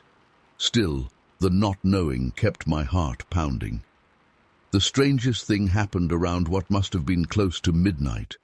I heard a grunt, low and rough, from right outside the cabin wall. It was not a human sound, and it wasn't any animal sound I recognized. It was deep, almost like a big dog's growl, but with a strange resonance. My skin crawled, and I got this overwhelming urge to get the hell out of there. But I didn't want to run blindly into the woods. I stayed inside, pressing my ear to the old wooden wall. I could hear something breathing just on the other side, heavy, steady breaths, as if it were standing right outside. I remember the scent, too. Suddenly there was a smell drifting in through the cracks, like wet fur and stale musk. It made my stomach turn. I covered my nose with my sleeve and just stood there, shaking, barely able to think straight. At some point, I tapped the wall lightly, a kind of stupid attempt to scare it off. In response, I heard a soft thud, like something hitting the wall back, not forcefully, but firmly enough to let me know it was still there. I spent the next few hours on edge, sitting in that cabin with my flashlight off most of the time, just trying to stay quiet. I was too scared to sleep, and my legs were jittery. I kept telling myself morning would come, that whatever this thing was, it would leave by daylight. That's all I wanted, to wait it out, pack my stuff, and never pull a stunt like this again. When the sky finally started to lighten, I could see faint blue creeping in through the grimy window. I got the nerve to step outside. Everything looked normal, just cold and damp. The fire had died down to ashes. I didn't see anything unusual at first, and for a moment I wondered if I had imagined the whole thing. Then I looked down at the ground around the cabin's perimeter, and my heart nearly stopped. There were footprints, large ones, pressed into the soft earth. Not boots, not bare paws. These were broad, with toes, larger than any human foot I'd ever seen. They were scattered around, overlapping in some spots, as if something had paced there for hours. The prints led toward the thicker part of the woods, and then disappeared where the ground was firmer. I didn't stick around to investigate. I packed my stuff and practically jogged back to where my car was parked off a dirt trail. The whole drive home, I kept replaying what I'd heard and seen, trying to rationalize it. Could it have been a person in a suit, playing a prank? The smell, the breathing, the silence. It felt too real, too intense. I'd heard of strange sightings in that area, rumors passed around by locals who swore there was something living deep in those forests. I never believed it. Now I don't know what to believe. To this day, I can't explain what happened that night. I went out there expecting to laugh at ghost stories and weird myths. Instead, I got cornered by something I still can't wrap my head around. I never went back to that cabin, never tried to prove what I saw or heard to anyone. The prints in the ground and that heavy breathing, those memories are enough to remind me that maybe there are things out there we don't understand. After that morning, the sounds and that presence just vanished, leaving me alone with my confusion and fear. And that's how it ended, as suddenly as it began, without any closure. I still think about it sometimes, but I know I'll never really have the answers. Story 10. I spent a good part of the morning trying to convince myself that I was just tired, that I'd let my imagination run wild, because I'd been alone out there too long. I'd been camping near this quiet river in an old patch of forest in West Virginia, not far from Wardensville. It was 2023, and I'd come out planning to hunt and clear my head. The place was beautiful, thick moss under the trees, the sound of water trickling over stones, the light breaking through leaves in a way that felt almost unreal. But that morning, something felt off. I remember I woke up earlier than usual, maybe around 5 a.m., just as the sun was barely starting to lighten the sky. My campsite was set back from the main dirt road, close to the river. I'd been there for a few days, and until then, it had been peaceful. But that morning, I had this uneasy feeling from the moment I opened my eyes. The woods were quiet, and I don't mean calm, I mean silent. No birds, no insects, just this heavy, suffocating quiet that felt wrong. I got up, made myself a quick cup of coffee, and decided I'd try to get some hunting in before packing up. I wasn't planning on staying much longer anyway, but something inside me told me I needed to leave that day. As I walked deeper into the trees, I noticed something weird about the ground. The trail I followed looked like it deliberately avoided a certain patch of the forest, like a curve bending unnaturally.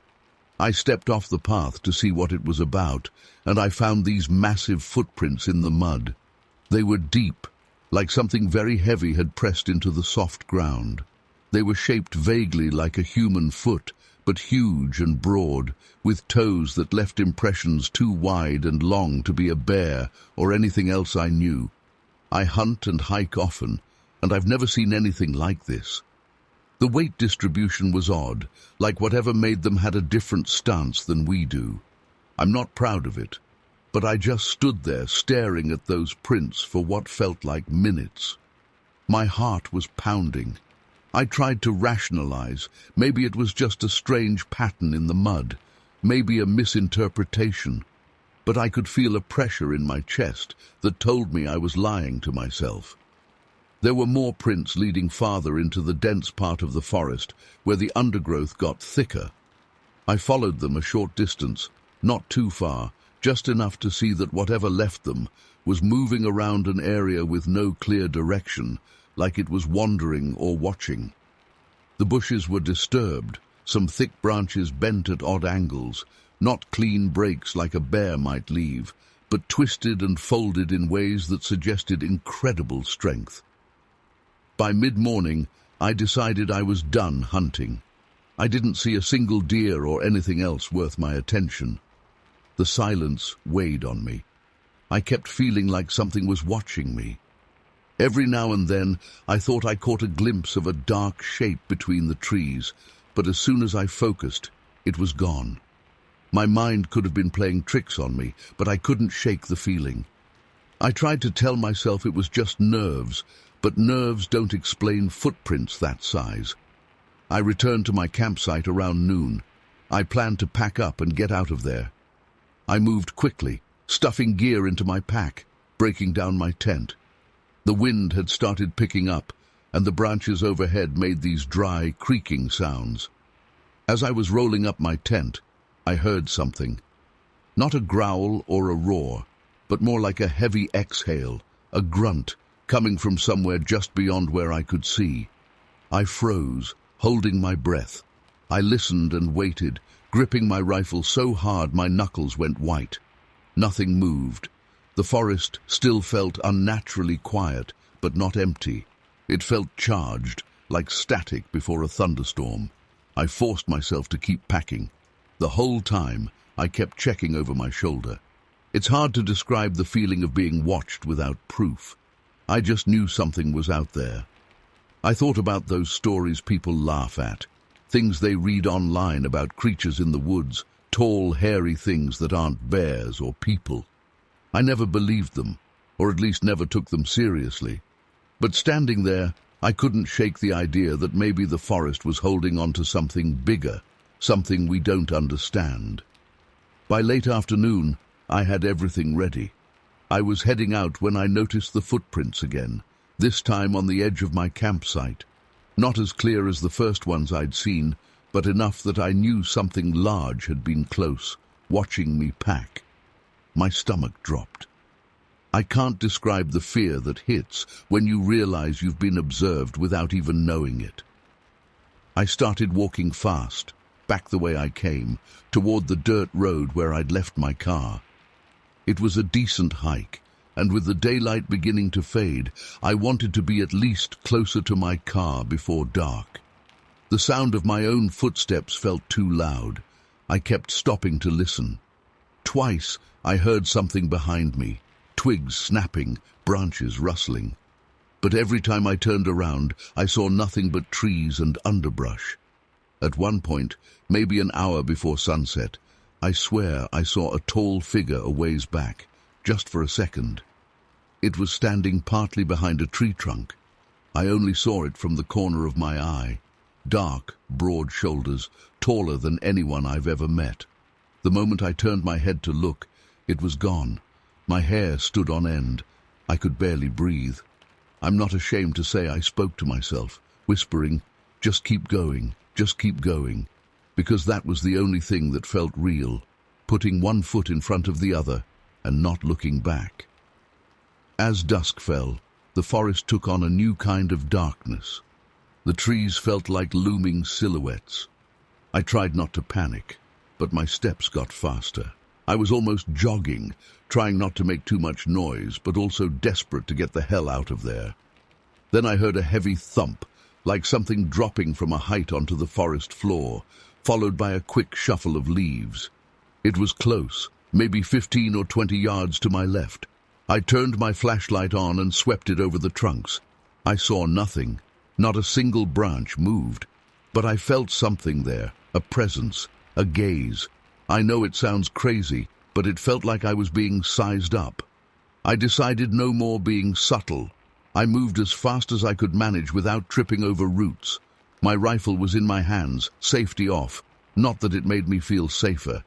If anything, I felt silly thinking a bullet would solve what I couldn't even see properly. The forest stretched on longer than I remembered, and for a few terrifying moments I thought I was lost. The trees all looked the same, and the sky was getting darker. But then I recognized a fallen log I'd passed on the way in, and I knew I was on the right path. I kept going, my legs burning, my lungs tight. Eventually, just as the last light was fading, I saw the outline of the dirt road. My car was parked a short distance down it. I didn't relax until I actually touched the door handle.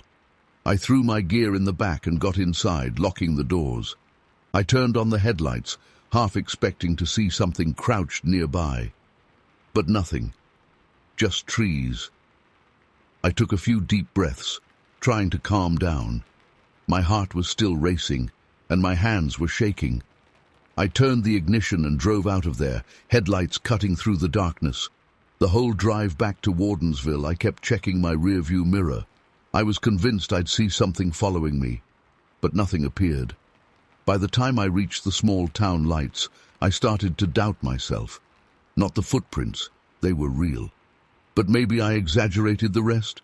That's what I told myself then, to feel a bit more normal. Still, I never said a word to anyone when I got back. What would I say? That I ran into something I can't explain, something that felt more cunning and aware than any animal I've hunted. Even now, I can't shake the feeling of those eyes on me. I can't forget how quiet the forest became, how unnatural that silence felt, and how those prints confirmed that something was there, something big and intelligent enough to watch me without being seen. I never went back. I don't plan to. Whatever I encountered that day doesn't fit into a neat category. I still don't know what it was. Maybe it was nothing. But if it was nothing, why do I still get chills thinking about it? Anyway, that's what happened. I can't prove any of it, and I'm not trying to convince anyone. I'm just telling it the way I remember it. That day shook me up, and I still don't have answers.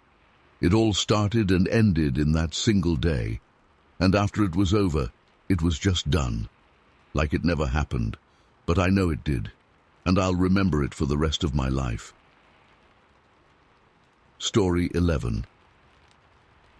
I remember it was sometime around late afternoon, back in 2017, near Eureka, Montana. I'd been out there alone for days, exploring a stretch of forest that few people ever bothered to visit. I'm pretty comfortable in the wilderness and have done countless solo trips, so I wasn't expecting anything unusual. But that day, something felt off right from the start. The air was heavy and strangely quiet. I know people talk about the silence of nature all the time, but this was different. It wasn't just that I couldn't hear many birds. It was like the entire forest was holding its breath.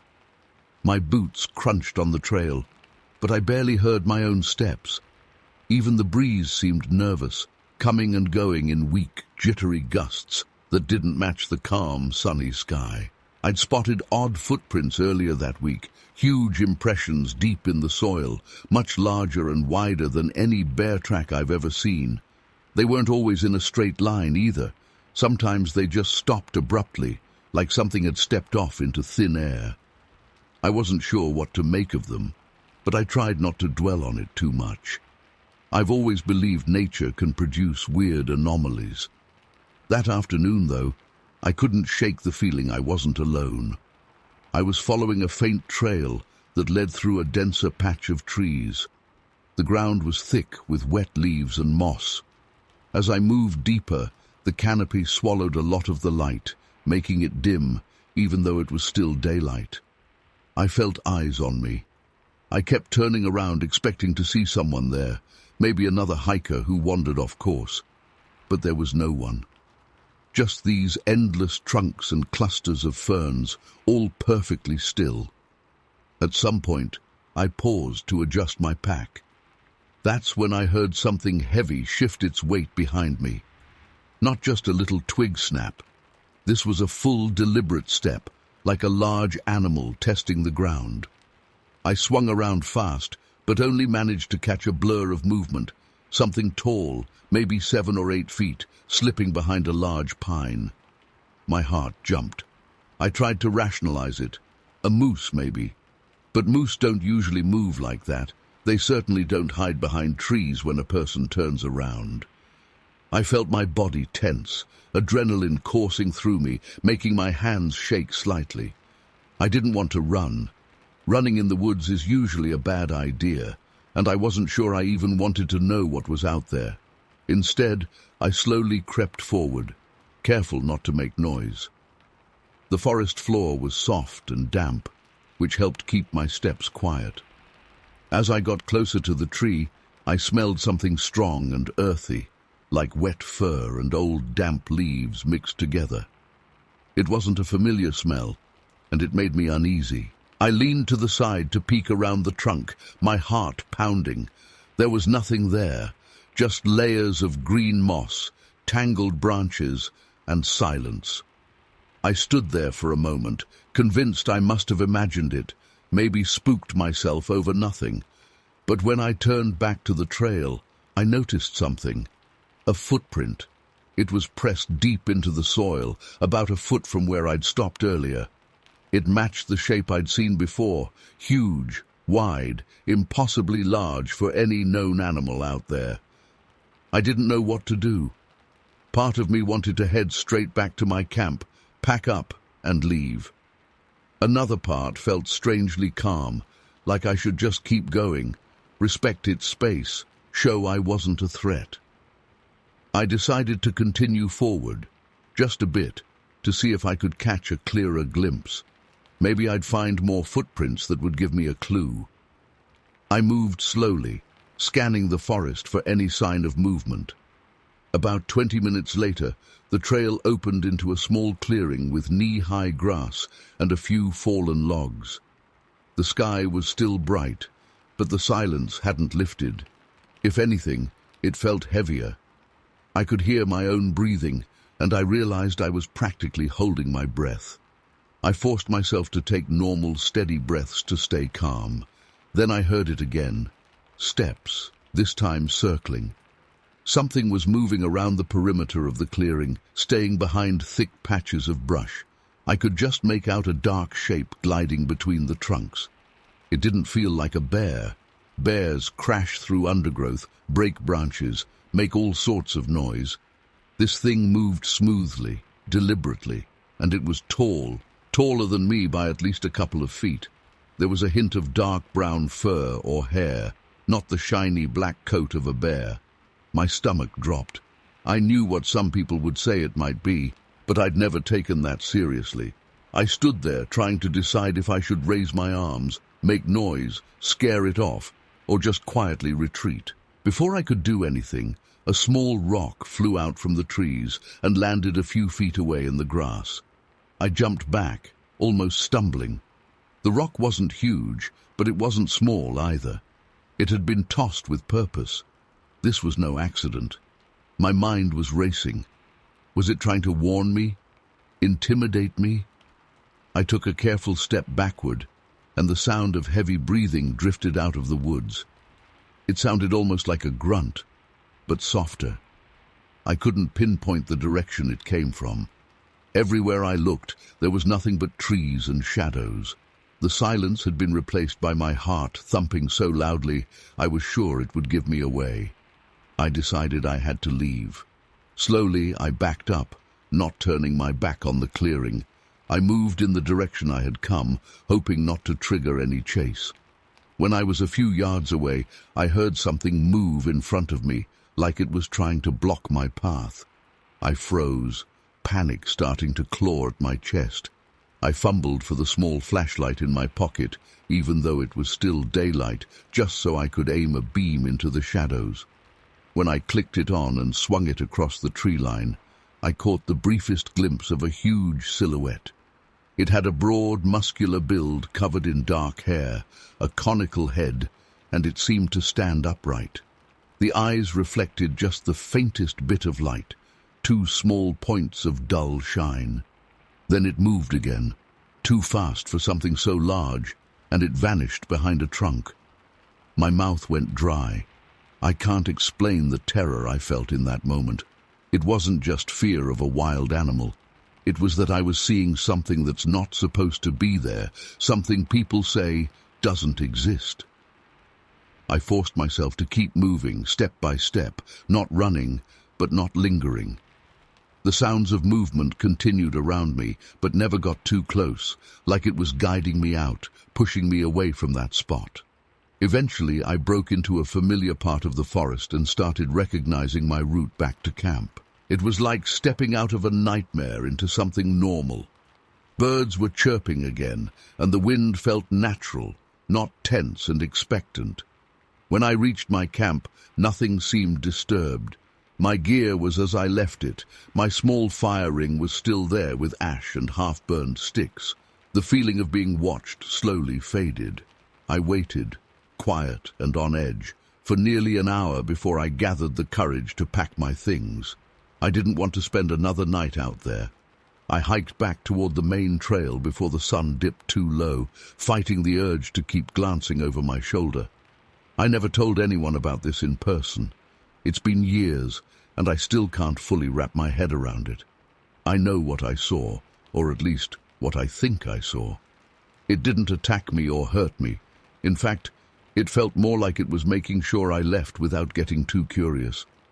I don't know if I stumbled into its territory, or if I was just being watched out of curiosity, but that silence, that presence, I still feel it sometimes when I remember that day. I left Eureka with no proof, no photos, no anything, just this memory that won't let me go. I don't know what it was, and I'm not going to claim I know. All I can say is something big, smart, and cautious was out there watching me, and even now, I still get chills thinking about how close it came and how easily it vanished. It was there, then gone, leaving me with questions I'll probably never answer. Story 12. I still remember that day in 2019 like it happened last week. I had chosen a remote spot near Salmon, Idaho, to spend some time fishing and just be away from everything. I was looking for a stretch of river that didn't see a lot of people, where I could cast my line and maybe catch a few trout. I've always believed that the further you go into the wilderness, the more genuine the experience. Back then, I felt I needed that kind of silence. No cars, no chatter, just the flow of water and the rustle of pines. I arrived before noon, after a pretty rough drive over rocky back roads. The last few miles were more guesswork than actual navigation. When I got to the riverbank, I set up my small tent in a patch of level ground, a bit off from the water. The smell of pine needles and damp earth was strong. I could hear the river running over rocks, and everything seemed perfect. The place looked untouched, like I was the only person who'd been there in a long time. The first few hours were peaceful. I got my fishing gear ready, tested the spot for a while, and managed to get a couple of decent fish to grill for dinner. The sound of the current and a few distant birds kept me good company. Around me, it felt as if the forest had its own quiet rhythm, and I was just a guest. I remember feeling oddly respectful, like I should leave no trash, make no unnecessary noise, and take only what I needed. It was later in the afternoon when I started feeling something off. I can't exactly say how it started, maybe a strange stillness, or the way the wind seemed to die suddenly. I got the sense I wasn't alone.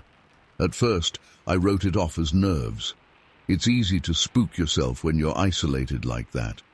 But after a while, I noticed small things. I'd turn around because I felt eyes on me, but there was never anyone there. I glanced up the slope beside the river and thought I saw a figure among the branches, just for a second, tall, dark, covered in something that looked like rough fur. But it was gone before I could be sure. I tried to tell myself it was a shadow, or a trick of the light.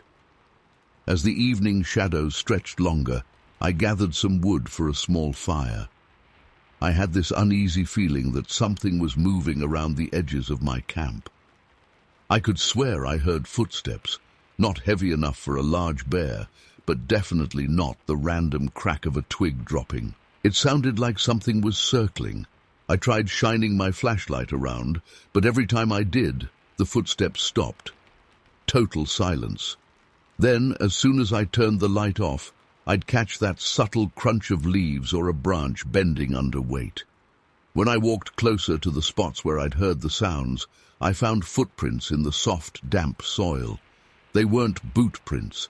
They were bigger and wider than my foot by a good measure, and they had a shape that didn't quite look like a bear's paw. The toes seemed longer, with a weird spacing, and there was a definite heel-like impression. It didn't make sense. I'm not some expert tracker, but I've hiked enough to know what a normal animal print looks like out here. These weren't normal. I kept calm, or at least I tried. I didn't want to freak out and run. Part of me hoped it was just a bear with some deformity, or maybe I was misreading the tracks.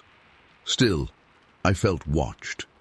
The wind picked up a bit, and the tall pines made this low, moaning sound. Usually I find that soothing, but now it just added to the tension. I think I even whispered something to myself like, stay calm, just to feel less alone. After I grilled my catch and ate quietly, I decided not to leave any scraps. I buried the fish remains and cleaned up carefully, hoping that would reduce the interest of whatever was out there. The noises around my camp got less frequent. For a while I thought maybe I'd done the right thing by being respectful. But then, as dusk settled in fully, I saw movement at the top of the slope again. This time, I caught it a bit more clearly. It wasn't my imagination. It was upright, easily taller than me, and it moved smoothly between the trunks, as if it knew exactly how to stay hidden. Its body was dark, and I swear I saw an arm reach out to grip a tree trunk, fingers long and curling around the bark. My heart was pounding so hard I felt it in my ears. I tried to stay calm, to not make any sudden moves. I didn't point my flashlight at it this time. I just watched from the corner of my eye, pretending I didn't notice. The figure pulled back behind the tree and disappeared again, leaving only a hint of movement in the branches above. I considered packing up and leaving right then, but hiking out in darkness on those rough roads wasn't exactly a safer option. The whole reason I'd come was for this sense of untouched nature. Well, I was definitely getting it. Only it felt like I was trespassing in someone else's territory. That was the feeling that kept coming back. That I was on someone else's land, someone who usually didn't allow intruders. I decided to just sit quietly by the fire and wait. I made myself appear as relaxed as possible, tried not to show fear. I felt that if I panicked or acted aggressively, it might provoke something. I kept thinking, maybe this thing, whatever it is just checking me out. Maybe it's seen humans before and knows we can be trouble. If I don't cause problems, maybe it'll just let me be. That thought oddly comforted me. For a while, nothing happened. The forest settled back into its natural rhythm. I even heard a distant owl, and the wind picked up again. After maybe an hour, I heard a soft movement behind me. I froze. Turning slowly, I caught a glimpse of the silhouette again, just at the edge of my campsite. It didn't charge at me or make a sound. It just stood there, partially hidden behind a bush. I can't say I saw details of its face, just the dark shape, broad shoulders, a head that seemed kind of conical, and arms longer than a human's would be. It swayed slightly, as if deciding what to do next. My body was shaking. I felt like I was holding my breath forever.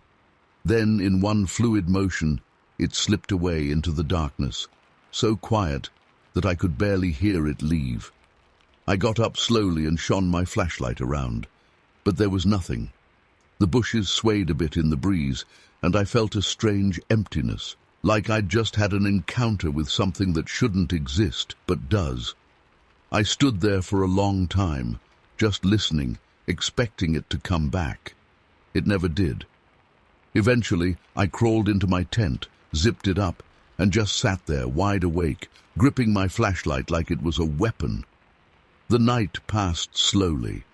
Every little sound made me jump, but I never heard those steady footsteps circling again. It was like once it had satisfied its curiosity, it lost interest.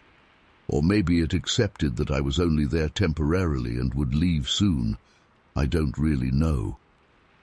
At the first hint of dawn, I quietly packed my gear. I didn't linger. I didn't eat breakfast there. I just wanted to get out before something changed. The walk back to my car felt long and tense, but I saw no sign of it following me. When I got in my truck and started driving away, I kept checking the rearview mirror, expecting some dark figure in the trees. Nothing. I've never talked about this much until now. It's been years and I still can't explain it. I've heard stories of people seeing strange things out in the deep woods, but I always thought they were exaggerations or misidentifications. Now I'm not so sure. I know what I saw, and I know how it made me feel. Small, vulnerable, and like I'd stepped into a part of nature that doesn't welcome human eyes. Since that day, I've been out fishing and camping again, but I haven't been back to that particular spot near Salmon. I keep thinking about those footprints and that towering shape half hidden in the trees. It's just as real in my memory now as it was then, but I have no hard proof. Some nights, I lie awake and try to convince myself it was a bear standing weirdly on its hind legs, or maybe just my mind playing tricks after too many hours alone. But deep down, I know better. Whatever it wasn't interested in being understood or studied. It just watched, waited, and let me leave. And that's something I still can't wrap my head around. Beacon, Story 13. I remember it was late October 2020, and I was out near Townsend, Montana, trying something different. I'm not a pro hunter or anything like that, but I'd always wanted to push myself a bit further, head off the usual trails, and see what might turn up. That day, I woke up before sunrise, packed my gear, and started heading out into this patch of forest that I knew wasn't visited often. I'd looked at maps, talked to a few folks, and decided to give it a shot, even though I was warned that it wouldn't be easy. The hills were steep, the undergrowth thick, and most people never bothered going that deep. It took me hours just to get to where I wanted to start looking around. There was a heavy silence that morning. Normally I'd hear at least something, birds, maybe a squirrel rustling, the distant chatter of small creatures. But the woods were just still. It's hard to explain. It felt like something was off. I even remember stopping for a second, holding my breath and listening. Nothing, just the sound of my own heartbeat and my boots crushing wet leaves. As I pushed further, I began noticing strange footprints in the soft ground.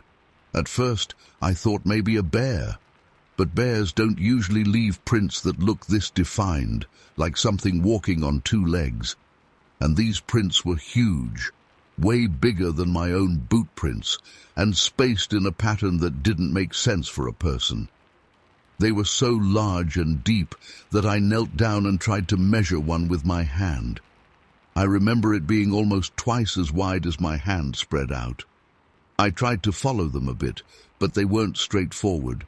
They curved around trees, dodged thick root systems, almost like whoever or whatever made them knew exactly how to move through the terrain without making much noise. I should have been excited. Rarely do you find something so unusual. But I felt uneasy instead. There was this weight in the air that I just couldn't shake. By midday I had no luck spotting any game. Not a single deer or elk. Nothing. And that silence persisted. Usually as the day warms up, you at least see birds passing overhead or chipmunks darting around. But there was none of that. It was as if the forest itself was holding its breath. I started feeling like I was being watched, which sounds paranoid, but I know the feeling of being observed. I've spent enough time outdoors to trust my gut on that. I even circled around a bit to see if maybe I'd crossed paths with another hunter, but there were no signs of anyone else. No candy wrappers, no fresh boot prints besides my own, nothing that suggested a human presence. Toward the late afternoon, I decided to head towards a small stream I'd seen marked on my map. I thought maybe I'd find animals coming for water. When I got there, I did see something moving between the trees on the opposite bank. It was tall, taller than any person I've ever seen, maybe 7 or 8 feet at least, just a silhouette dark against the fading light. I froze, my heart pounding so hard I could feel it in my throat. I remember raising my rifle, not to shoot, just to look through the scope, to get a better glimpse. But by the time I focused, it was gone. The trees stood still, no branches swaying like something had just bolted. It was just gone, as if it slipped behind a trunk and vanished into thin air. I tried to tell myself I was imagining things, maybe just a trick of the light. But I couldn't ignore the prints, the silence, the feeling that I wasn't alone.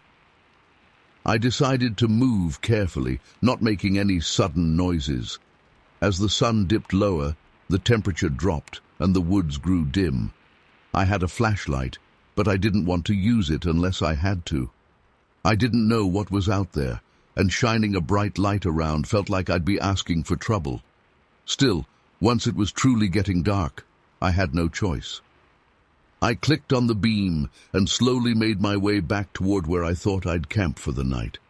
I just wanted to set up my small tent, get some rest, and leave at first light.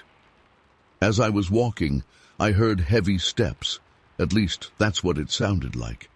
Not the normal rustle of a raccoon or a deer's hooves. These were heavier, almost human-like footsteps, but heavier than any person I know could make. I stopped and aimed my flashlight in that direction, and everything went quiet, deathly quiet. My nerves were shot. I tried taking a few more steps, and as soon as I moved, I heard it again, something pacing me, off to my right, staying just out of the flashlight's range. It was like a cat-and-mouse game.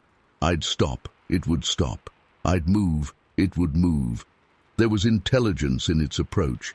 It wasn't charging me, it was observing me, and that's what freaked me out the most. Eventually, I reached a spot with a bit of open ground. I didn't feel safe, but I knew I had to rest.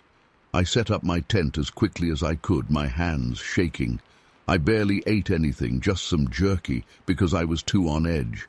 The wind had died down, and the forest around me felt tight, like the trees were pressing in. I could hear my own breathing inside the tent and, every now and then, a faint rustling outside. I didn't dare call out. I thought about firing a warning shot, but the idea of making that much noise without knowing what I was dealing with made me hesitate. In the middle of the night, though I don't know the exact time, maybe a few hours after sunset, I heard these strange vocalizations. Not a growl, not a howl, just this low, throaty sound that rose up and then faded. It happened twice, maybe 3 times, and then nothing. I lay there, clenching my jaw, gripping my rifle, feeling more vulnerable than ever. That's when I decided. I wasn't going to stay till morning. I had a headlamp and my flashlight. I knew roughly the direction back. I needed to leave. It's one thing to track unusual footprints during the day, but dealing with whatever that was at night. No way. I packed up quietly, though every tiny noise I made felt like I was giving myself away. Before I started moving, I scanned the darkness with my flashlight. Still nothing, just trees and shrubs. But I knew it was there. I started walking back, taking a long, careful route that would lead me toward more familiar paths. The footsteps came back again, staying parallel to me, never getting too close but never letting me feel alone either. At one point, I turned off my flashlight and just waited in the dark, listening. I could hear heavy breathing, or maybe it was my imagination. It sounded like something large was inhaling slowly, trying to catch my scent. I held my breath until my lungs burned. Eventually, maybe an hour or two before dawn, I broke out into a less dense area closer to the main trail. The footsteps stopped. The air felt lighter, and I started to hear distant sounds again. Normal forest life, a distant owl hooting. It was as if I had left a zone where normal rules didn't apply. By the time the first light of morning touched the sky, I was back near my truck. I drove straight home. My legs were sore. I was covered in sweat and dirt, and my mind was racing. I never found proof, never took a photo, never collected a single hair or anything like that. All I have is this unforgettable experience. I've told only a couple of close friends. Some believe me. Most just think I was spooked by a bear or my own imagination. But I know what I felt out there. That wasn't a bear. Bears don't stalk you in total silence and keep their distance in such an eerie, calculated way. They don't vanish without a sound, leaving footprints that look almost human, but way too big and too deep. To this day, I can't explain it. I've gone hunting since, but I've never gone back to that exact spot. I don't need to. That experience was enough. Something was there, watching me, following me, testing me, maybe even studying me. I don't know why it let me leave without incident, but I'm grateful I got out of there. I still dream about it sometimes, usually waking up with my heart pounding. Even now, I think about that silence and those footprints, and I get chills. It happened. I'm as sure of that as I am of anything. But what I encountered remains a mystery, and I've come to accept that I'll probably never have a neat explanation. It just is what it is. Story 14. I remember the exact day this happened in 2021, not far from Republic, Washington. I worked as a park ranger around that area, mostly dealing with routine stuff, guiding hikers, checking trails, making sure nobody was messing with protected areas. At that time, we'd been getting these vague reports. People weren't exactly screaming about monsters or anything, but they kept mentioning strange sounds at night, like heavy steps or low grunts, and a strong feeling that something was watching them from just out of sight. I'd heard enough similar accounts to know it wasn't just bears or deer. There was a different kind of tension in their voices when they reported it. Still, we never had any solid proof of anything weird lurking out there. I decided to head out alone into one of the quieter sections of the forest. It's a place where we rarely send guided tours. The canopy is thick and the undergrowth is pretty dense. I took only what I needed: my radio, a small pack, a lantern, basic survival items, and my standard flashlight. I didn't think I'd be out overnight, but I wanted to be prepared. Honestly, I expected maybe a bear, some mountain lion activity, or just overly jumpy hikers who mistook animal calls for something else. The first part of the day went by smoothly. I followed a long, narrow trail that cut through heavy ferns and moss-covered logs. The only sounds were birds calling in the distance and the rustle of squirrels darting around. Sunlight filtered down in patches, and it felt calm, just like every other time I'd been out there. If anything unusual was around, it was doing a damn good job of keeping quiet. I kept moving, looking for any signs: broken branches at unnatural angles, odd tracks, places where larger animals might bed down or move through. For hours, I found nothing I could call strange. As the afternoon went on, though, something changed. It's hard to describe because there wasn't a big bang or some dramatic sign. It was more like the forest itself slowed down. The birds seemed fewer and more distant. The usual rustling of small critters just sort of died off. I noticed how still the air got, like the woods were holding their breath. It wasn't just quiet. It felt intentional, if that makes sense. It's like when you know someone else is in the room with you, even if they don't say anything. That's the best way I can put it. Eventually, I found a set of footprints. Not super clear, but large. Too large for any normal hiker, and shaped oddly, like a bare human foot, but wider, with toes that left shallow impressions in the mossy ground. They weren't deep, but they suggested something heavy had passed through, and they seemed to curve around obstacles, rocks, fallen branches, almost as if whatever made them had a good sense of the terrain. I followed them carefully, not wanting to scare off whatever it was, if it was even still around. As daylight started to fade, I knew I'd have to hunker down for a bit. I reached a small clearing, barely big enough for me to stand comfortably without brushing against branches. I set my pack down and lit my small lantern, just enough to keep my immediate surroundings visible. It was getting cold, and the silence kept pressing in on me. Every now and then, I heard what sounded like a heavy footstep somewhere out there, followed by a long pause, then another one. Never rapid, never rushing, just a slow, deliberate pacing. I'd shine my flashlight into the trees, expecting to catch a glimpse of something, a flash of fur, a shape darting behind a trunk, but there was nothing, just the beam of light cutting through branches and leaves. Still, that feeling of being watched was impossible to shake. It was like there were eyes on me, just outside the ring of light. At one point I heard a light crack, like a twig snapping, and the soft brush of leaves. I froze, barely breathing, trying not to make any noise. My heart was pounding, and I remember feeling this mixture of fear and intense curiosity. I whispered to myself, just under my breath, telling myself to stay calm, that I was prepared, that I had my radio, but I never called for backup. It's strange. Something about that moment made me feel that if I called out or made a fuss, I'd break some kind of unspoken agreement, like we were both watching each other, but neither of us wanted to provoke a confrontation. Over the next few hours, I'd catch these brief hints of movement. Not direct sightings, but maybe a branch swaying slightly in a spot where there was no wind, or a subtle shift in the dark mass of foliage that suggested something was repositioning itself. I never heard growling or any vocalizations, just those slow, heavy steps now and then, and sometimes the sudden silence that came afterward, as if it was stopping to listen to me.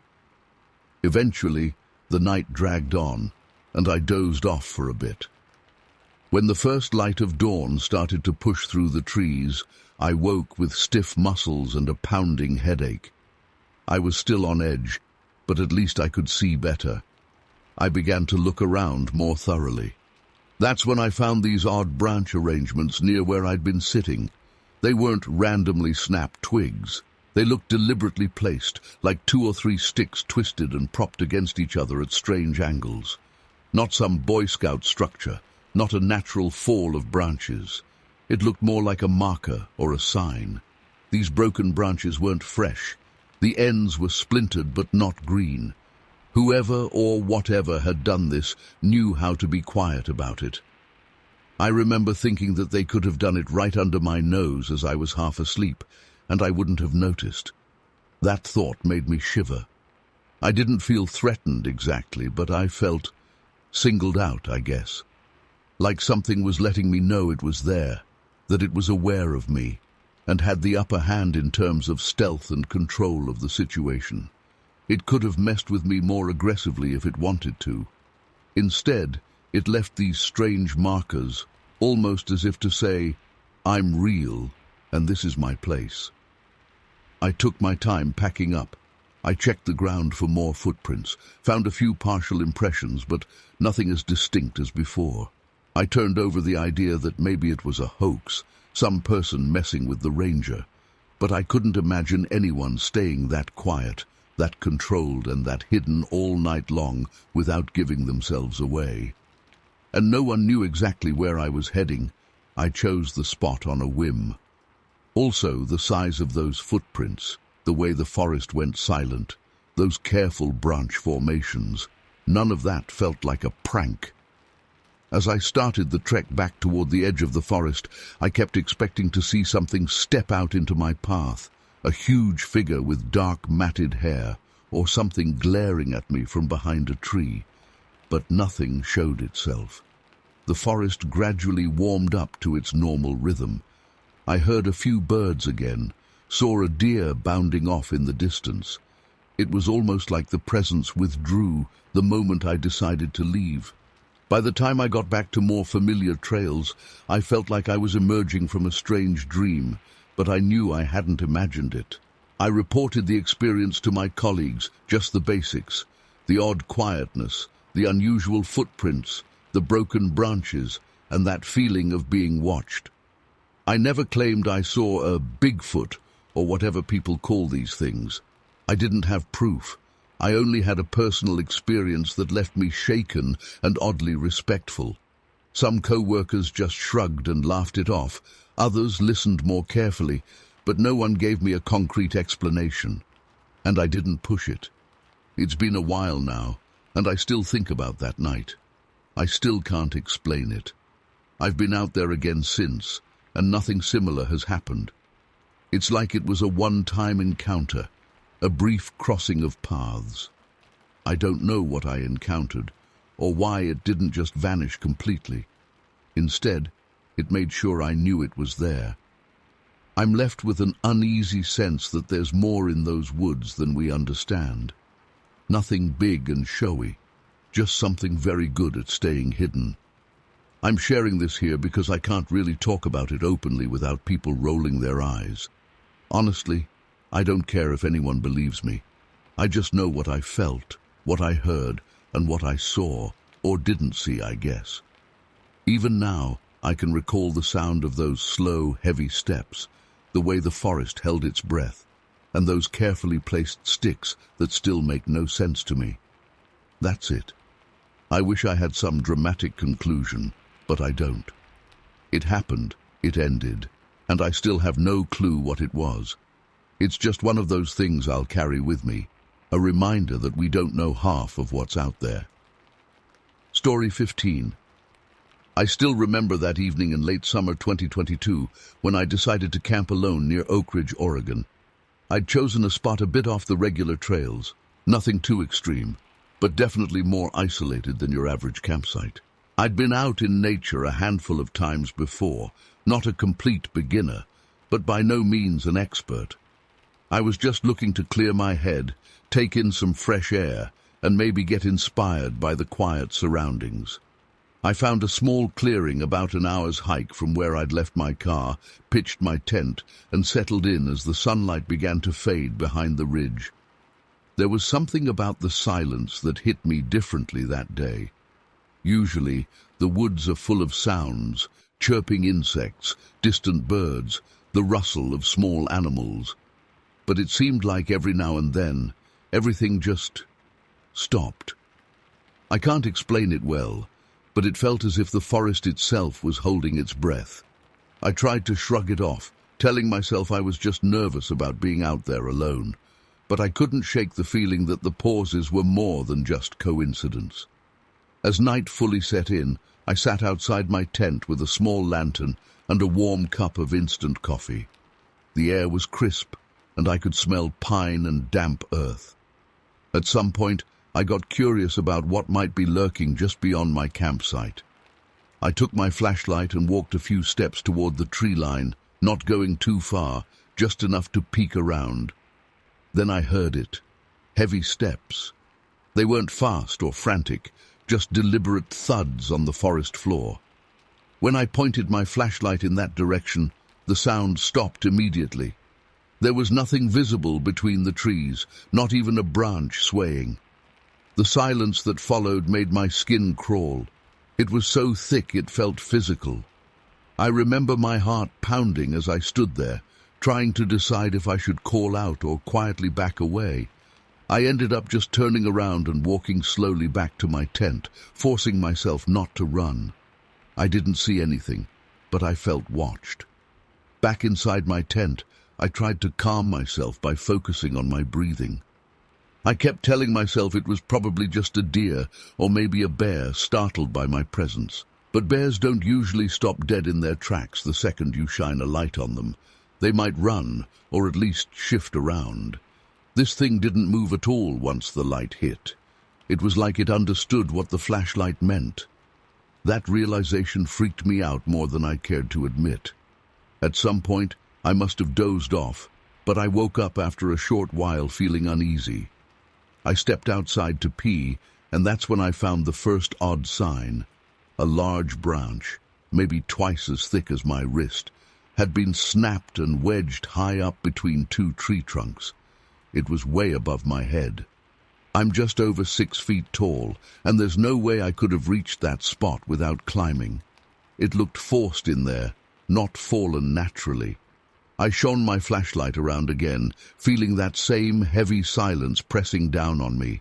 No wind, no animals making noise, just me and that impossible piece of broken wood. I noticed something else when I moved the beam of my flashlight down toward the soft ground.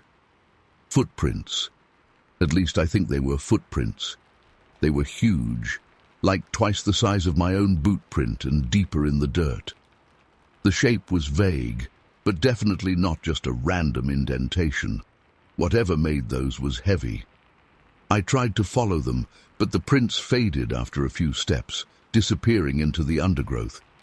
It was like whatever walked there knew exactly where to move to avoid leaving a clear trail. I was terrified, but I didn't want to abandon my campsite in the middle of the night. My heart was telling me to pack up and run, but I also felt strangely compelled to stay, as if leaving suddenly might provoke something. So I sat there, inside my tent with my flashlight off, just listening.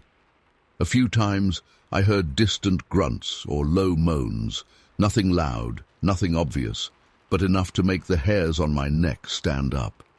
Each time I tried to focus on the sound, the forest went dead quiet again. I can't say I slept well. I think I drifted in and out, mostly staying awake with my eyes open, listening. As dawn approached, the first hints of light made me feel slightly safer. When I finally forced myself out of the tent, the area looked normal again. Birds were singing, and I could hear insects buzzing. It was as if the woods had come back to life. But the weird signs remained. I found another thick branch broken higher up, and when I took a careful look around, I saw a few more of those giant footprints scattered near my campsite. None of it made sense. There were no claw marks, no droppings, nothing that screamed bear or elk. I packed up quickly, my mind racing with what I'd seen and heard. I remember glancing back at the spot one last time, trying to make sense of it. Part of me wondered if I was just tired, maybe hallucinating from lack of sleep or overactive imagination. But the footprints and the broken branches were real. I'm sure of it. And that feeling of being watched? I can't describe it. It was like there was an intelligence out there, something big, cautious and curious, not just a random animal stumbling through the woods. To this day, I have no solid proof of what it was. No photos, no hair samples, just my own memory and a lingering sense that I came close to something I can't explain. I've heard the stories, the rumors of large ape-like creatures roaming the deeper parts of the Pacific Northwest, but I never gave them much thought. Now, I'm not so sure. I'm not claiming I saw Bigfoot or anything like that. I'm just saying something was out there, something that knew I was there, and it wasn't interested in making friends. The strangest part is how it all just stopped. When morning came, nothing followed me. No sounds trailed behind me as I hiked back to my car. It was over, as if whatever shared the forest with me that night decided I wasn't worth messing with. I've tried telling a couple of close friends, but they just give me that look, you know, the look that says, yeah, right. So I've kept it mostly to myself. I'm still rattled by it. Even as I'm typing this now, I can feel that same tension in my shoulders. I'm no expert in wildlife, but I know what I felt, and I know those prints were real. Something big, something silent and smart, was close enough to watch me in the dark, and I still don't know what the hell it was. Story 16.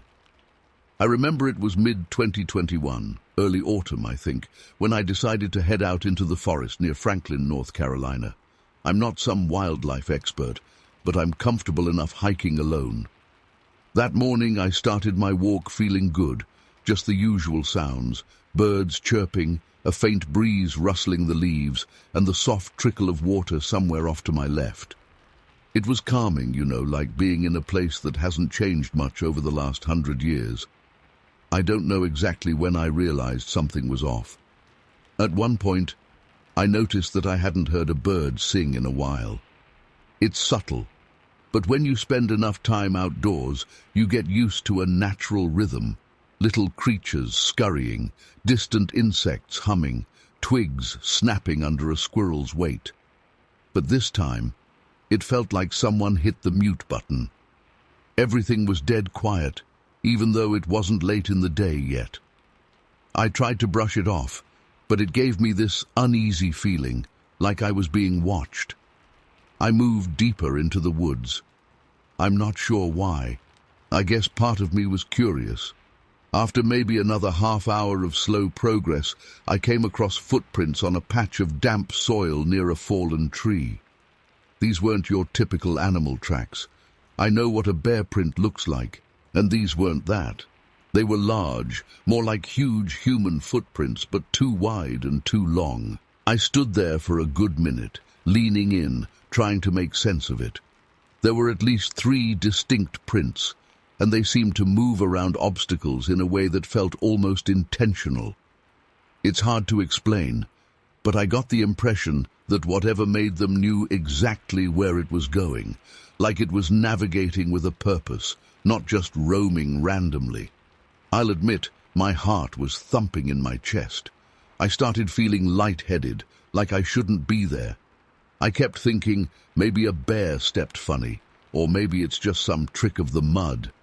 But the shape of those prints wouldn't leave my mind. They had toes. Actual toes. I thought about turning back right then, but for some stupid reason, I kept going. Maybe I wanted to prove to myself it was nothing. As the afternoon wore on, the silence returned in patches. Sometimes I'd hear a distant bird, then everything would go quiet again. I found myself stopping every few steps, listening harder than I ever had before. My senses were on high alert. I felt like something was pacing me just out of sight, hiding behind thick trunks and dense brush. A few times I thought I saw movement, just a flicker at the edge of my vision. But when I turned, I saw nothing except still trees and scattered leaves. It started getting late, and even though I hadn't planned on staying overnight, I realized I'd wandered too far to get back before dark. I had a small tent in my pack. I'm usually prepared for this kind of thing, so I chose a relatively flat spot and set up camp. It wasn't my best decision, but I felt safer in one place than stumbling back through the forest at night. That night, I kept my lantern dimmed. I didn't want to draw attention, even though I had no idea what was out there. At some point, I heard a branch snap in the distance, loud, deliberate. Then another. Whatever was causing those sounds was heavy. They weren't little twigs. They sounded like thick branches being tested or bent. Each time I flicked my flashlight toward the sound, it went silent. I'd scan the trees and see nothing but darkness between the trunks. Then, as soon as I turned the light off, I'd hear it again, a bit closer this time. It was like some twisted game of hide and seek. My heart was pounding, and I remember feeling sweat drip down my neck, even though the air was starting to cool. I tried to stay calm, but every minute felt like an hour. I sat there holding my breath, ears straining for any clue. The forest smelled damp, earthy, and my tent felt too flimsy to offer any real protection. I wasn't sure if I was dealing with a curious animal or something else. The idea of a person out there crossed my mind, but who would do that? It made no sense. And the size of those prints, it just didn't match up with a normal human being. Sometime in the early morning, maybe just before dawn, I finally got a glimpse of something. The moonlight was weak, barely filtering through the canopy. I'd stepped out of my tent because I thought I heard breathing. Actual, heavy breathing. I crouched low, shining my flashlight into the trees. At first, I saw nothing unusual, just shadows. Then I noticed one of the shadows was shaped oddly, taller and broader than anything else around it. It didn't move at first, and I almost convinced myself I was looking at a tree trunk. But then it shifted, so smoothly that if I'd blinked, I would have missed it. It was tall, taller than any person I've met, and I swear I saw the outline of broad shoulders, a head that wasn't quite shaped like ours, and arms that hung lower than they should. I froze. The flashlight's beam shook in my hand. In that second, I realized I wasn't just imagining things. This wasn't a bear. It wasn't some prankster in a suit. I don't know what it was, but I could feel its presence in a way that made my stomach twist. My instinct was to run, but I knew better than to sprint blind through the woods at night. So I just stood there, locked in place, trying not to make a sound. Then it stepped behind a cluster of thick ferns, and I lost sight of it. I waited for noise, footsteps, rustling, but got nothing. The silence came back, heavier than ever. It was as if the entire forest held its breath. I don't know how long I stood there before I got back into my tent, zipped it shut, and sat shaking. I didn't sleep. I just waited, listening, expecting any second to hear a roar or the sound of something ripping through my nylon shelter. But nothing happened. For the rest of the pre-dawn hours, it was just me, my racing thoughts, and the occasional distant crack of some branch. No final confrontation, no big reveal. By the time the sky started to lighten, the feeling of being watched was still there, but less intense. I packed my gear, moving quietly, trying not to look too panicked. As I made my way back out, I found more broken branches high up, like something had snapped them just to test them, or maybe to leave a sign. I couldn't piece it together. It didn't look like random storm damage. It was more like someone had twisted and snapped them with their hands. But who or what could do that at that height? I hurried through the woods, tracing my steps back until I reached more familiar ground. I never heard it following me. By the time I saw the edges of the forest thinning out, I felt a strange mix of relief and confusion. It was over as suddenly as it began. The tension just faded as I left the thickest part of the woods. No grand finale, no proof in my hands. Just lingering fear and this deep uncertainty about what I'd encountered. Even now I can't fully explain what happened. I've told a couple of close friends, and they either laugh it off or look at me like I'm crazy. I don't blame them. If I hadn't been there, feeling that heavy silence, seeing that shape, and hearing those deliberate snaps, I'd be skeptical too. But I know what I felt. I know that something was out there, smart enough to keep itself hidden, strong enough to break large branches, and quiet enough to vanish when I tried to get a better look.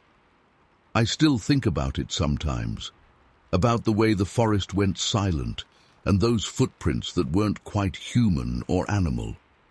I can't say I'm not scared. The memory still makes my heart beat a little faster. But mostly, I'm just stuck with this unsettling knowledge that something's out there that I can't understand. And it never gave me any closure.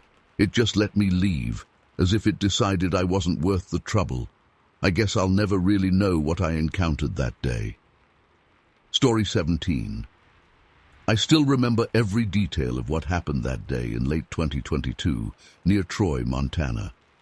I'd gone out there to fish in a quieter spot, hoping for a break from the usual crowded campsites and overfished streams. I found this secluded place by a lake, surrounded by tall pines and rocky slopes, perfect for what I wanted: solitude and good fishing. The first 2 days were totally normal. I woke up early, caught a few decent trout, and enjoyed the kind of silence that felt natural, like part of the landscape. The wind in the pine needles, the gentle splash of fish surfacing, and no human voices anywhere. It was just what I needed. Things changed on my third day. It started in the late afternoon. I'd been cleaning a couple of fish and preparing for a quiet evening when I noticed how abruptly the sounds around me had died off. No birds, no rustling of small animals, nothing. It was as if the entire forest was holding its breath. I got that feeling, when the hair on the back of your neck stands up for no obvious reason. I couldn't shake the sense that I wasn't alone. But there was nobody else out there. No cars, no tents, no smoke from another campfire. I was as isolated as one can get, yet I felt watched. I decided to take a walk along the shore, see if maybe I was just spooking myself. The ground was still damp from recent rain, so it was easy to spot tracks. I found something that made my stomach drop. Large footprints, deeper and wider than any human could make with regular boots. They weren't bear tracks either. Bears leave a more recognizable shape. These prints were long, with a strange pattern that I couldn't really identify. I followed them for a short distance, but they went straight into the forest. The way they were placed, it felt deliberate, like something that walked with a purpose, not just wandering around. I stared at them longer than I probably should have, trying to convince myself they were just some odd natural formation, but I knew better. No human foot is that big, and I didn't see any sign of a shoe tread, just a large, odd-shaped footprint. Too large. As evening came, I decided to keep calm. The sun was dipping, painting everything a sort of dark orange. I set up my small fire as usual, trying not to show that I was rattled. If something was out there, I didn't want it to sense fear. I guess that sounds stupid, but that's what I felt. I kept the fire low, not wanting a huge blaze that would attract attention, but I still needed some light. As I sat there with the flames crackling softly, every snap of a branch somewhere behind me made me jump. More than once I whipped my head around, thinking I saw something move between the trees. Tall, dark shapes shifting just out of my line of sight. At first I chalked it up to nerves and shadows. But it wasn't just my imagination. There was a pattern. Every time I tried to get a good look, it would stop moving. Every time I relaxed, something would move again. Then I heard it. It was this dull thud, like a heavy footstep, that stopped as soon as I focused on it. The weirdest part was that it felt like it was circling me, keeping just far enough away that I couldn't see clearly. I could smell something too, an earthy, musky scent I'd never encountered before. It was strong, but not like a skunk or decaying animal. It was more like damp fur and soil mixed together. The wind would shift, and I'd catch it again, which told me that whatever it was close. When I stood up and took a few steps toward the tree line, it went dead silent again.